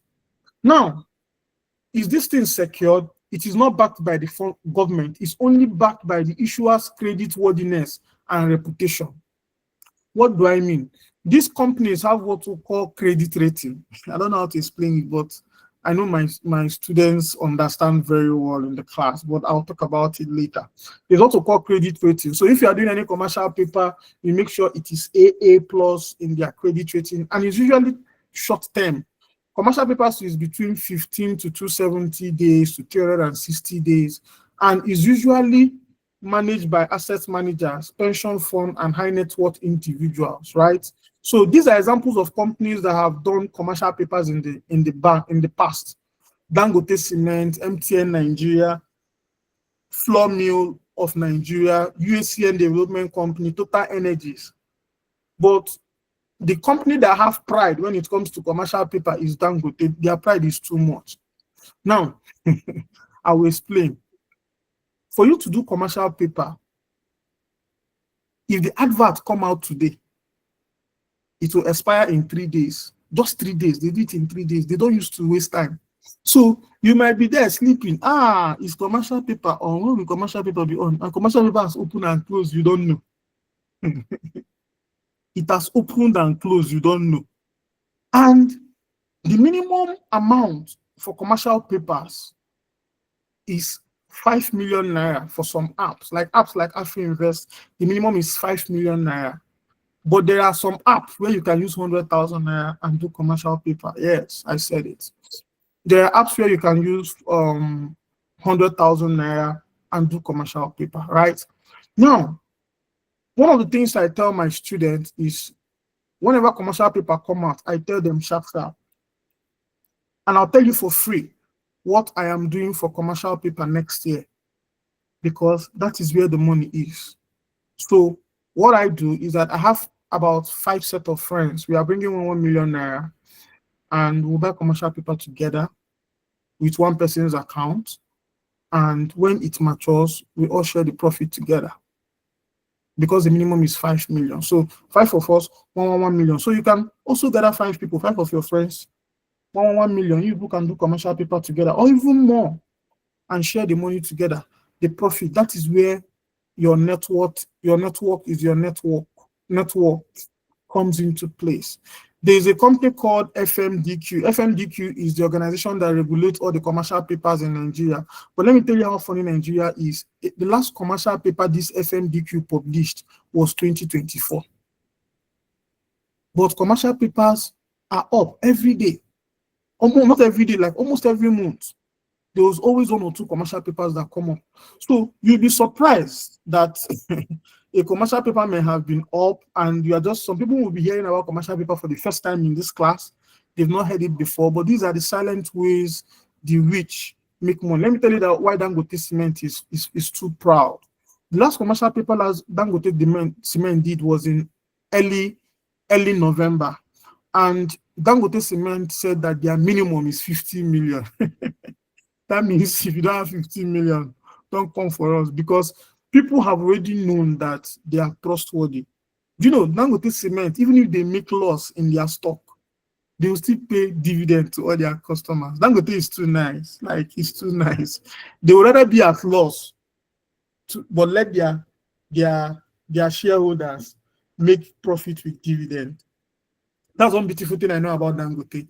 And what does this mean for you? If you want to be financially compliant, you need to be up and down with the news in the Nigerian financial market. I am up and down with the news of Nigerian financial markets.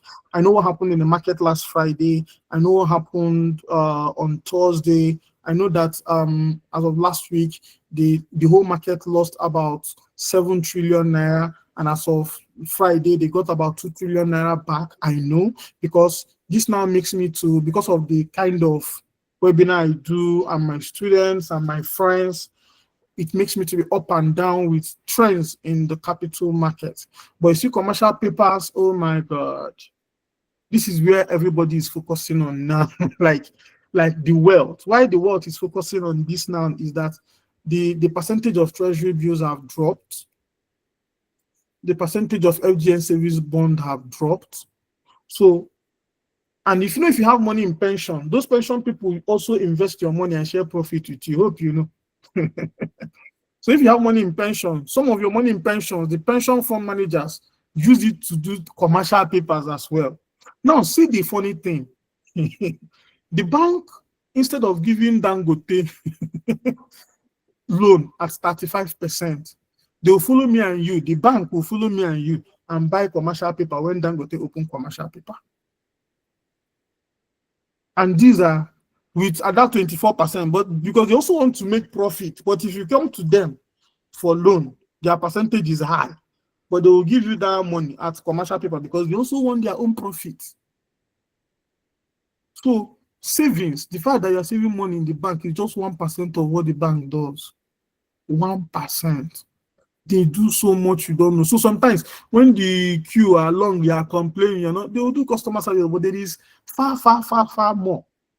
Because somebody that will invest in fixed deposits, one person's deposit in the bank that will do fixed deposits can be the total money that everybody comes to deposit. And that money that you deposit, that is what they are using to do commercial paper. That's what they are using to do treasury bills. That's what they are using to do FGN savings bond. That's what they are doing, all those things. But the world has gone so modern that you can also do these things yourself, right? So that is what commercial paper is about. Do you understand it? Thank you. Time is no longer on our side. It's almost 9. So let me continue to the next one. The next one is called stocks and ETF. When we talk about stock, some people keep saying that those things are scam,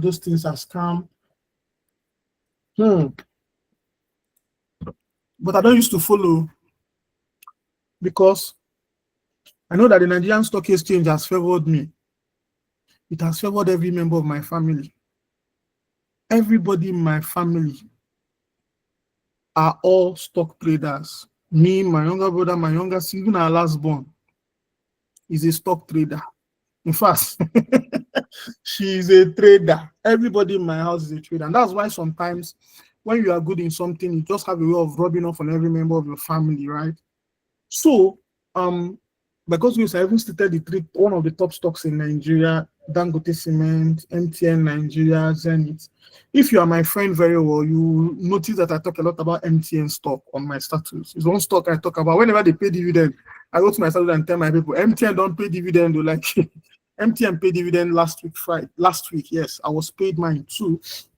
So what stock means is that I'll talk about stock and I'll talk about ETF and I'll tell you what happened in the stock market last week on ETF. I'll tell you.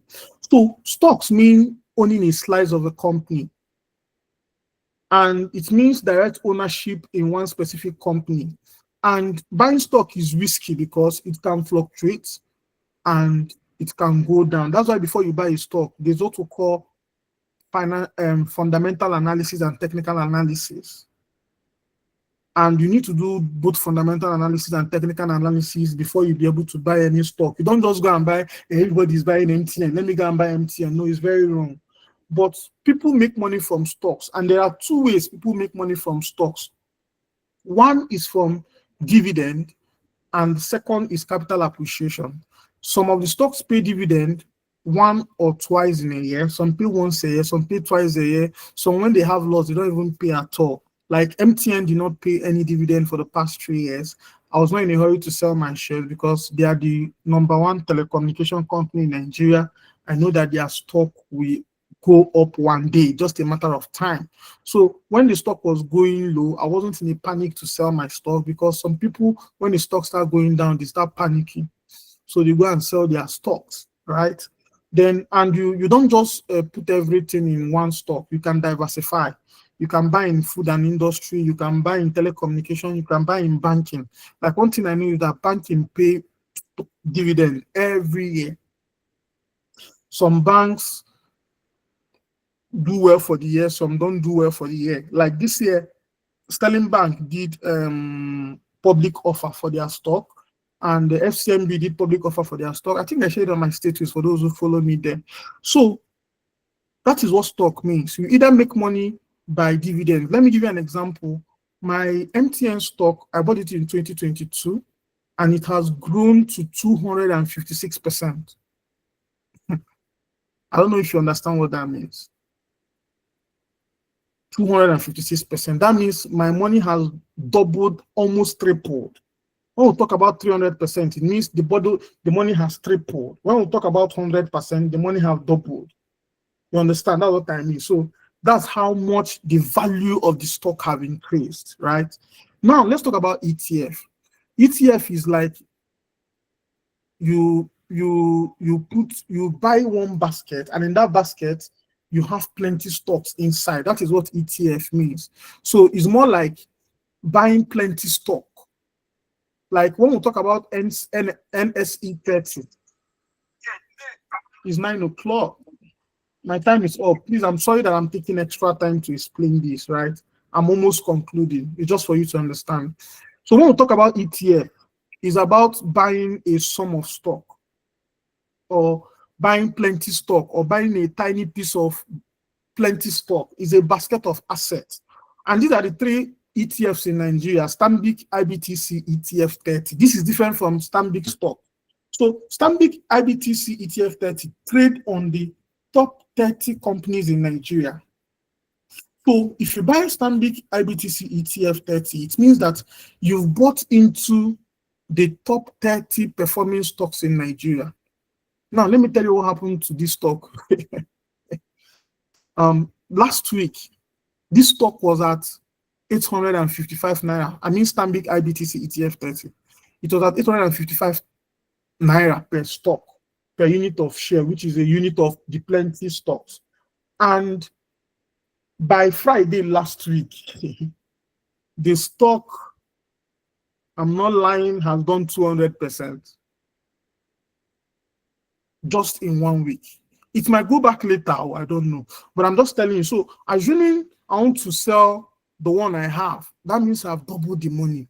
I can sell it and get my money back, because now it's high if I want to sell it. So we have other ETFs there, which is Griffin 30 ETF, Ameristem Growth ETF. These things are just samples of ETF. You can't even use one day to cover ETF and stock. And the way you do it here, you can also buy foreign stocks like this, ETF for foreign stocks. In ETF for foreign stock, we have what we call S&P 500. S&P 500 is the top 500 stocks in the US stock exchange. And when you buy it, it's always, most times it has done well.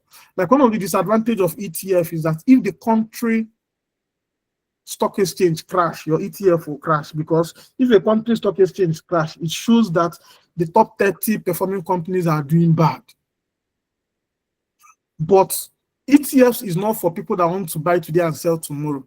It's people that want to buy today and sell in the next 5 years. For example, this Stanbic ETF, the 5 years, there's what we call YTD. YTD means yield till date in stock exchange. There are so many terms in stock exchange. So the YTD for this Stanbic IBTC for the past 5 years is up to 3,000%. I'll be 5,000. It's between 3,000 and 5,000%. So imagine if you have money and you leave it there, don't just go about your business. Come back in 5 years' time and check it. That might be the banger that you need to grow. So we cannot finish the talk on. In fact, in my class, stocks and ETF, we did it for like 3 days, if I'm not mistaken. So I'm going to continue with the bonus I told you about. Thank you very much. So the bonus I told you about, before that, I summarized all the things we talked about in one page. We talked about high interest savings account. We talked about money market fund. We talked about ETFs. We talked about commercial papers. We talked about treasury bills. We talked about FGN savings bond. We talked about FGM bond. And we talked about fixed deposit notes. So you can screenshot this page to understand everything we've talked about. The 8 financial instrument I promised you, I've actually talked about it. So now I'm going to talk about the bonus. And the bonus, a lot of people don't know about it. You will like it. A lot of people don't know about this. It's called REITs. REIT means Real Estate Investment Trust. REIT means Real Estate Investment Trust. It means investing in real estate without buying property, right? You know, it's possible. You can actually invest in real estate. You know, some people, if you tell them, why don't you own a land? They'll tell you, to own a land, you must have 100 million. You must have 50 million. You must have 100 million. No. You can now invest in companies that deal in real estate. And they'll use that your money and other people's money. They'll use it and buy buildings and rent it out, or build houses and rent it out. And then at the end of the year, all the profits they get, the federal government have even mandated all the people that are doing real estate investment trust fund that 90% of your profits must be distributed to your shareholders. Unless, if not, you'll be taxed. So 90% of the profits made is shared to all the shareholders in this REIT. So when we talk about REIT, like I said, look at the number one. People pool funds together, give an investor a collective investment scheme that pulls funds from investors to own and manage income-generating real estate. Like some of the malls you see, is people's money that have it. It's not one person that have it. All those office towers in Lagos, residential apartment, like I know a REIT that focuses only in real estate in Lekki alone. I mean, if you know Lekki in Lagos, you know that the house rent in Lekki is not here, right? So what are the key features of this REIT? Investment with small amount, you can use 5,000 naira. So you say you don't have 1,000 naira to buy land, you have 10,000, go and invest in REIT, right? And then the units are also traded on Nigerian Stock Exchange. So when you're tired, you can exit, right? Instead of buying a house for 50 million, you'll be fighting with tenants, fighting with lawyer, government will take your land. Why not put that in REIT and put that at the end of the year, they'll give you your profit. It's more like you've collected rent. And it also, because real estate value increases every year, the value of your stock here increases every year. And there are 3 major REITs in Nigerian real estate for Nigerian Stock Exchange: the UPDC, the SFS REIT, and the Union Homes Real Estate Investment Fund. Something even happened recently in the REIT market. In the REIT market, all the fund for the 3 REITs is now managed by one person, right? But I have SFS REIT, and that SFS REIT will deal only with retailing of homes in Lekki. I have a full course just on this REIT, which my students will get shortly as well. So that being said, I know you might be asking yourself some questions. What are the red flags? What are the problems? What are the warnings you need to know of? For example, do you know which commercial paper is safe and which company is about to go bankrupt? Do you know how to split your salary between treasury bills and stock so that you don't get stuck when emergency happens? And knowing what to buy is easy, but knowing how to structure it is so you can actually get rich is the hard part. Knowing this thing is one thing, then how do you now apply it to actually get rich is another thing. So I'm introducing to you the Wealth Builder course. That's what I'm introducing to you. The Wealth Builder course. It has about 11 modules. Some of my students have done the training already, and some of them are already doing well with their money. Not that they are like Dangote. I'm not making disclaimer that you be like Dangote, but that they've known how to multiply their money. And everything I thought we are teaching in that school, the Wealth Builder School, the Wealth Builder course, everything we are teaching is money tracking and saving tools. We're also teaching fixed deposit fund. We're also teaching commercial paper in details, treasury bills. Like that place, we broke it down very, very, very well. Not what we are doing here. Though I taught it in such a way that you, from here, if you want to go, no problem. On your own, you can even do some things. You don't have any problem. Then we also did a course on building wealth with mutual funds. Then I also give example with my own mutual funds. We did a live opening of accounts, how it is done. The ones that have issues, we also discuss it in our group. Then we also use 3 class to do stock market mastery, both in Nigeria and the US. And then Module 10 talks about this real estate I just talked to you about. Then the one I call sleep well strategy is the FGN savings bond. It's more like just put your money down and sleep, and you are paid every quarter.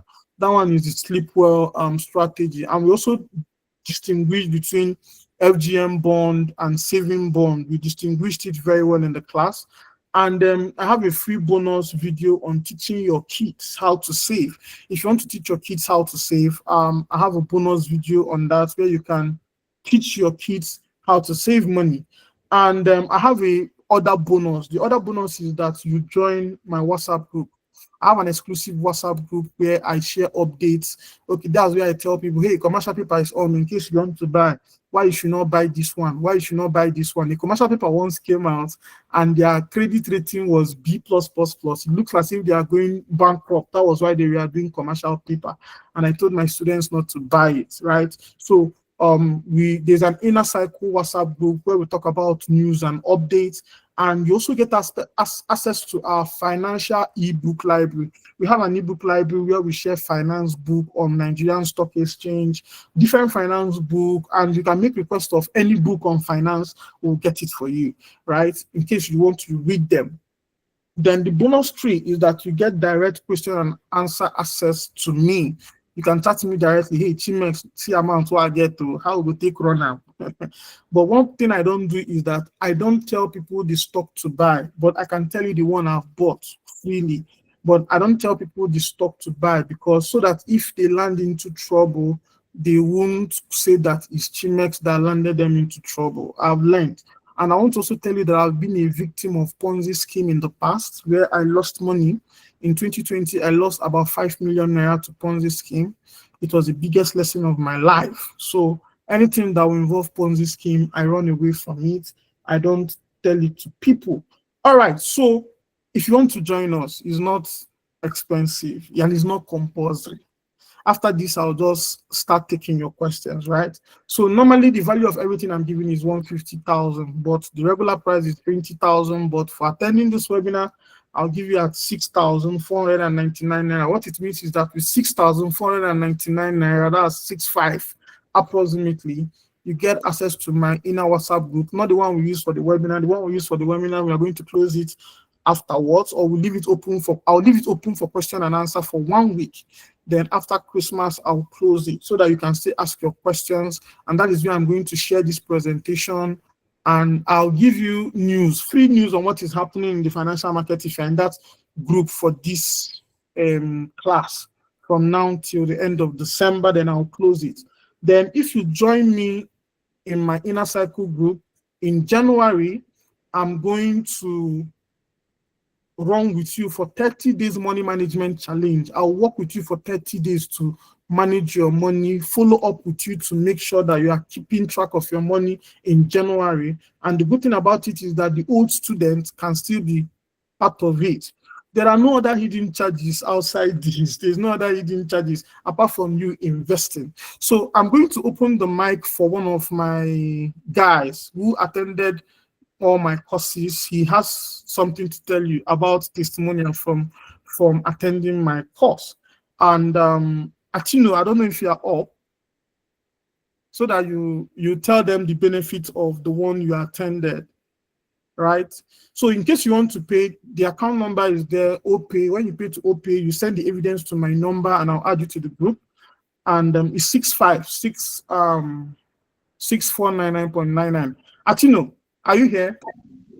Yeah, I'm here. Good evening, Yes. everybody. All right, thank you. All right. I've been waiting for this part. When it comes to the money part, people tend to want to start saying, they want to sell something. No, this is not anybody selling anything in the real sense, because I'll talk from personal experience. The first time I attended money challenge class with Chimes was in 2002 or 2001, thereabout. I'm not too sure of it. So it's been a long time. And that period, was it 2001 or was it 2000? Around then, I just know that I moved to Port Harcourt newly then. And 2021. 2021, thank you. That was 2021. That was the first time. That was the time I started being very intentional. You see, when you talk about this tracking, that was when I became very intentional about tracking every single money I spend every day. And I don't know how many married people are here. I want to put it in that way. Yes, from that 2021 till now, it has helped in the sense that our family can say this is what we spent in 1 year, this is what we achieved in this year. So most recently something happened. In marriage there's what we call finances. I was discussing with my wife. I said that our distance, our money we spent on feeding has tripled. She said, how? It's not possible that it has tripled. But do you know what? Numbers don't lie. All I did was to bring record of June, record of July, August, September, and I brought a record of November. I said, look at it. She was shocked. So imagine that I didn't have any this thing. It would be like, no, that's not how it is. Are you sure? But numbers don't lie. So it made it easy. It helps for communication. And I'll just stop here because there's so much more. But this aspect of knowing how much is coming into your family and how much is leaving is very, very key. After attending 2021, to know how interesting it was. This year, 2025, when you did another one, I joined again. I was so excited. That was around April, I think April, May. Yes, around April or May. I joined again and I participated for 30 days. If he's going to do the one in January, I will still participate again because I know, not just because it's Chimex doing it, no, but because I have seen the practical importance in my life and in the life of my family members. Okay, so I do hope that you don't see this. How much is it calling? Just 6,000 naira, as this is 5. That's like, it's not even up to the money we take for 3 bottles for those of us that take bottles. So let's be honest with ourselves. Thank you very much. Do key in. Thank you very much, Atino, for that testimonial. Atino is one of my guys. We attended university together and we've been quite close since we started talking about money. He attends all my webinars and he's doing well. He also does webinars like this. He's one guy that can use AI to do so much things. He has classes in AI as well. So I'm not here to convince you or to force you. It's not compulsory, but if you decide to join my inner class, this is the amount to pay. You will join. I'll share the videos with you that explain everything I taught you in details. And if you don't understand anyone, you come to me personally or chat me personally. I'll answer you and also add you to my WhatsApp group where I give updates on what is happening in finance. I don't like hoarding knowledge. So the aim is just let it be that you sacrifice something, right? That's why it's like that. Let it be that you can see this is what you sacrifice for knowledge you gain in future. Let me give you an example. There are a lot of new tax laws that are coming up in January. A lot of people don't know about it. In our group, we talk about it. Even some people don't know that CBN has made another new rule that if you don't, that by January, you can't withdraw more than 500,000 naira in a week. What it means is that if you are spending more than 500k in a week, you have to come with 3% cost percentage if you are spending more. So we've already had all those knowledge already in our group. We started talking about it, and it helps us to prepare. How do you avoid tax in 2026 in a way? I've already told my people, upgrade from business name to company. It will help you to run away from some tax. So if you are doing agriculture, you have free tax for first 5 years you are doing business, if you're doing agricultural business. So some of those financial tips, we share it in our group. We share our gains, we share our losses, we share everything. I don't hold knowledge at all from my group. Anything I know, I'll tell you. Any new thing I learn, I will teach you, because learning never ends. So that's it. I'm going to now give time for us to ask questions. Who have questions, just raise your hand. I'm going to appoint you to unmute your mic, ask your question, then I'll answer. Thank you very much.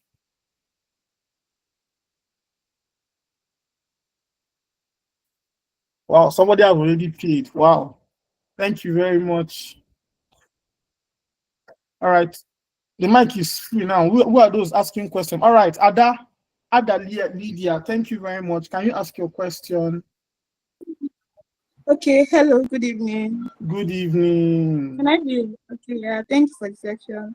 Please, I want to ask, when are we starting? Like, when will the next class start? Like the main class, when is it going to start? Because you didn't state that. I'm not sure you mentioned that. Okay. What I'm selling is not a main class, is a recorded version of a class of all of these things I've done in details. That is what I'm selling. And I'm also another thing I'm selling is access to the inner group, because we are going to do more webinars for the people in the group. So if there's any webinar I'm doing for them, you'll get access to it. So you are not paying for another class.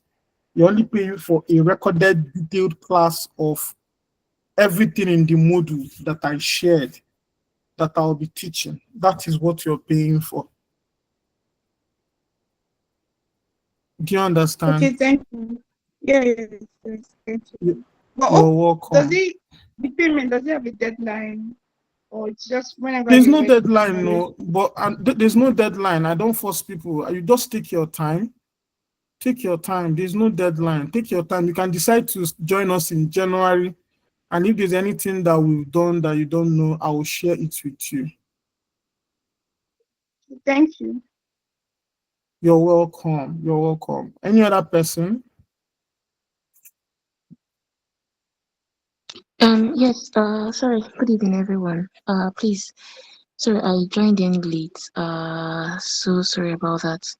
But please, just want to quickly ask, I saw the link on the chat. I tried following it to see what I missed out, transcription of what I missed out, but I'm unable to access it. I don't know, is there any recording for this webinar, please? Yes. There will be a recording for the webinar, and we are going to share the recording in the WhatsApp group. No, I mean the recording for this particular webinar. Yes, this particular webinar is being recorded right now, and the recording will be shared to you in the WhatsApp group. Okay, now I've not joined the WhatsApp group. I mean, can it be Okay, shared? you just joined here. All right, Yes. I'm going to share the link to join the WhatsApp group for the webinar to you. Now I'm going to share it in the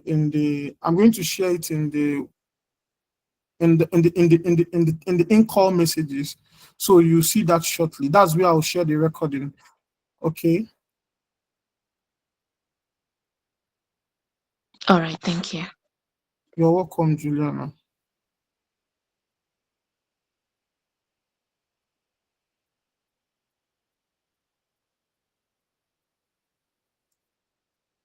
Any other person that have question? Hey, good evening, Coach Ives. Good evening, Thank Mr. you. Solomon. Uh, How are you doing? I'm fine. Thank you for joining our class, sir. It's amazing. I've been here all the time learning, and it's amazing. Thank you, and also thank you for making the webinar and the course very affordable. Also, My brother, what do I have to gain now? What do I have to gain? Just for people to sacrifice, nothing yeah, else. yes, sir. I was going to ask. This is from your session, right? Not about the course, because Okay. definitely I'm getting the course. So Okay. you made mention of medical. How did you say? I'm trying Health, to health health insurance. insurance. Yes, I health made insurance. mention of health insurance. Yeah. Could you throw more light on how that is assessed? Because personally, I must tell you the truth, and I believe a lot of people in here are like me, right? I really never, I felt like I've been feeling like, does this place really work in Nigeria, and all that. So I think maybe you can just throw a little light on that. Thank you. All right, all right. So this one is outside finance, but I'll talk on it. The way I'll just tell you generally about health insurance, about insurance. The way insurance work is you pay a premium, and that premium covers for the services you are paying for, right? And they have insurance is divided. There is car insurance, there is health insurance, and there is product insurance. So let me start from car insurance. The car insurance we pay when we register our car papers is not the real car insurance. So the real car insurance is what we call comprehensive insurance, right? And that comprehensive insurance, you pay like 6 to 7% of the value of your car. For instance, the 6% of the value of my car right now is about 180,000.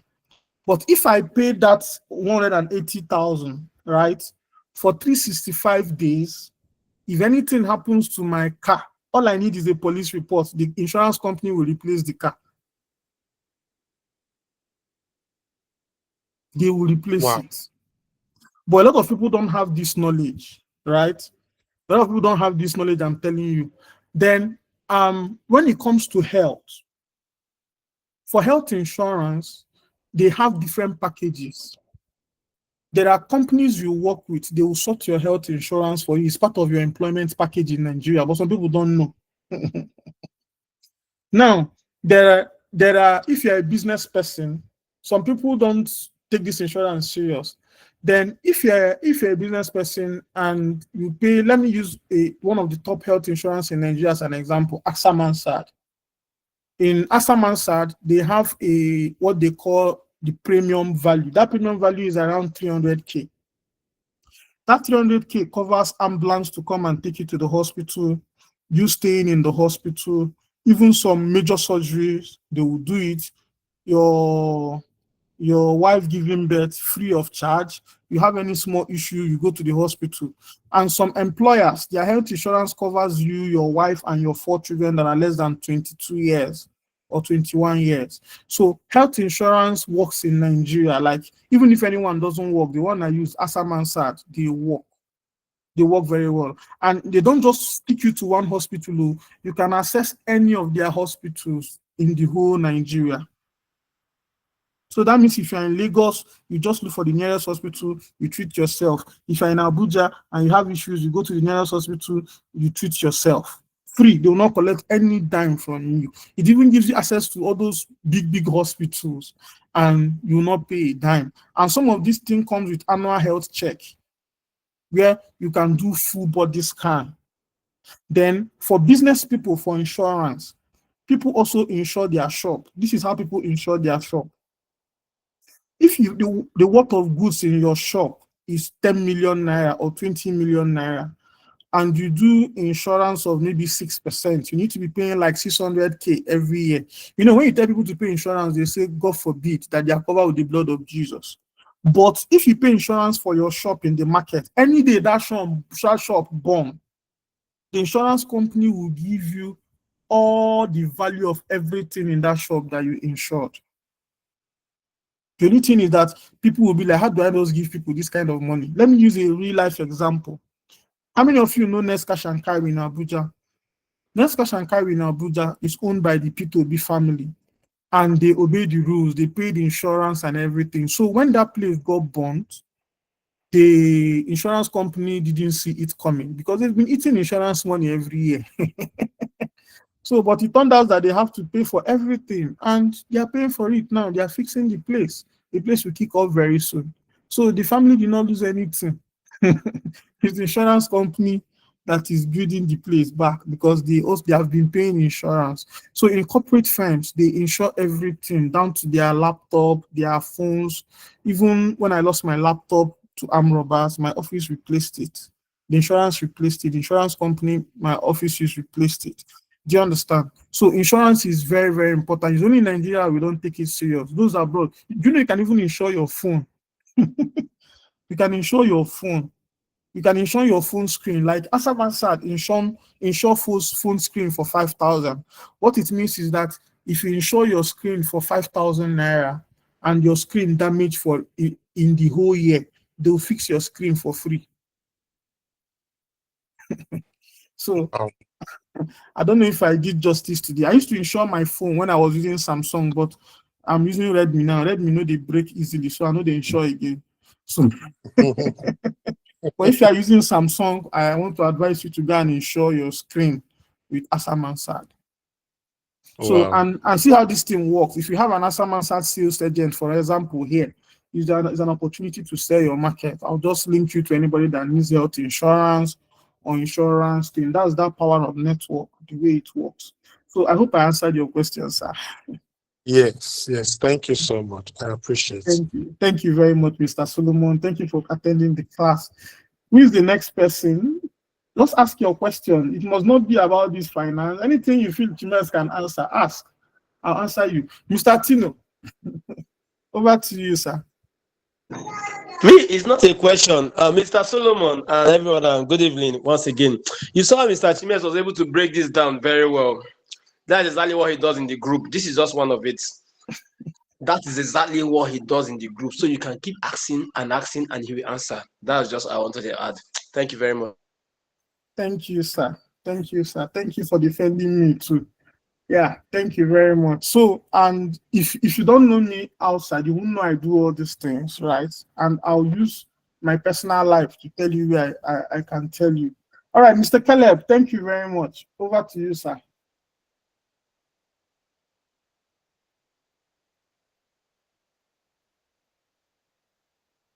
Hi, Mr. Caleb. I thought you wanted to ask a question.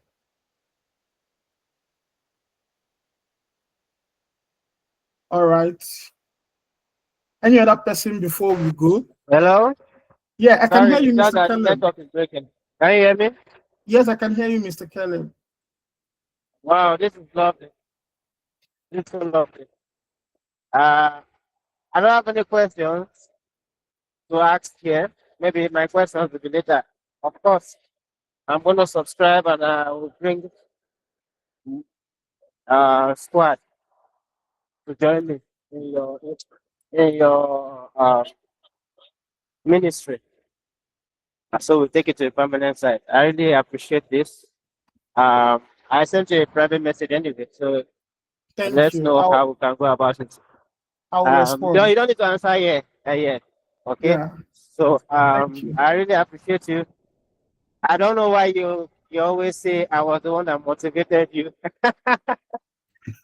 Remember when you said that one Yes, time? yes. Boy, I remember. it turns out to be you are the one motivating me now.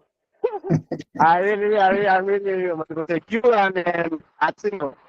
I see that you guys are doing well. I'm proud of you guys. And Thank you. Please keep it up. Keep it up. I know some Thank people will never ever appreciate stuff like this. And in fact, some people will never ever know about what you do except you bring up free seminars or participations like this. And this will whet their appetite to understand what the nitty-gritty of what they need for their life and maybe subscribe to your courses. And this is good. In fact, I sent a link to all my family members. I don't know how many people, maybe two. I think my mom is here. One of my Wow. sisters is here. Wow. So, Thank you, Mr. Caleb. Thank you. Thank you. you're Thank you, you're Mr. welcome. Caleb. I love this. Thank I you. really appreciate it. Thank you. Okay. Thank you, Mr. We'll Caleb. go ahead after. Thank you. Mr. Caleb was who inspired me into tech. I studied microbiology, but I'm doing tech today. He inspired me in my first year. I saw him coding when I was in first year in the university, and I said, I want to do tech, and I took tech serious. So thank you once more, Mr. Caleb, for being that inspiration. I'm very grateful. Somebody else raised their hand. I saw Mr. K. Mr. K, thank you very much. Over to you. I saw Uzioma. Uzioma before Mr. K. Uzioma, can you talk, please? Okay, good evening. Thank you for the class. It was actually an inspiring one. We really learned one or two. But I just want to bring to your notice that the WhatsApp link that you sent is not clickable, like it's not bringing action when you click on it. So I Okay, don't okay. know. I'll share another one now. I'll share another one now, please. I'll share the link again.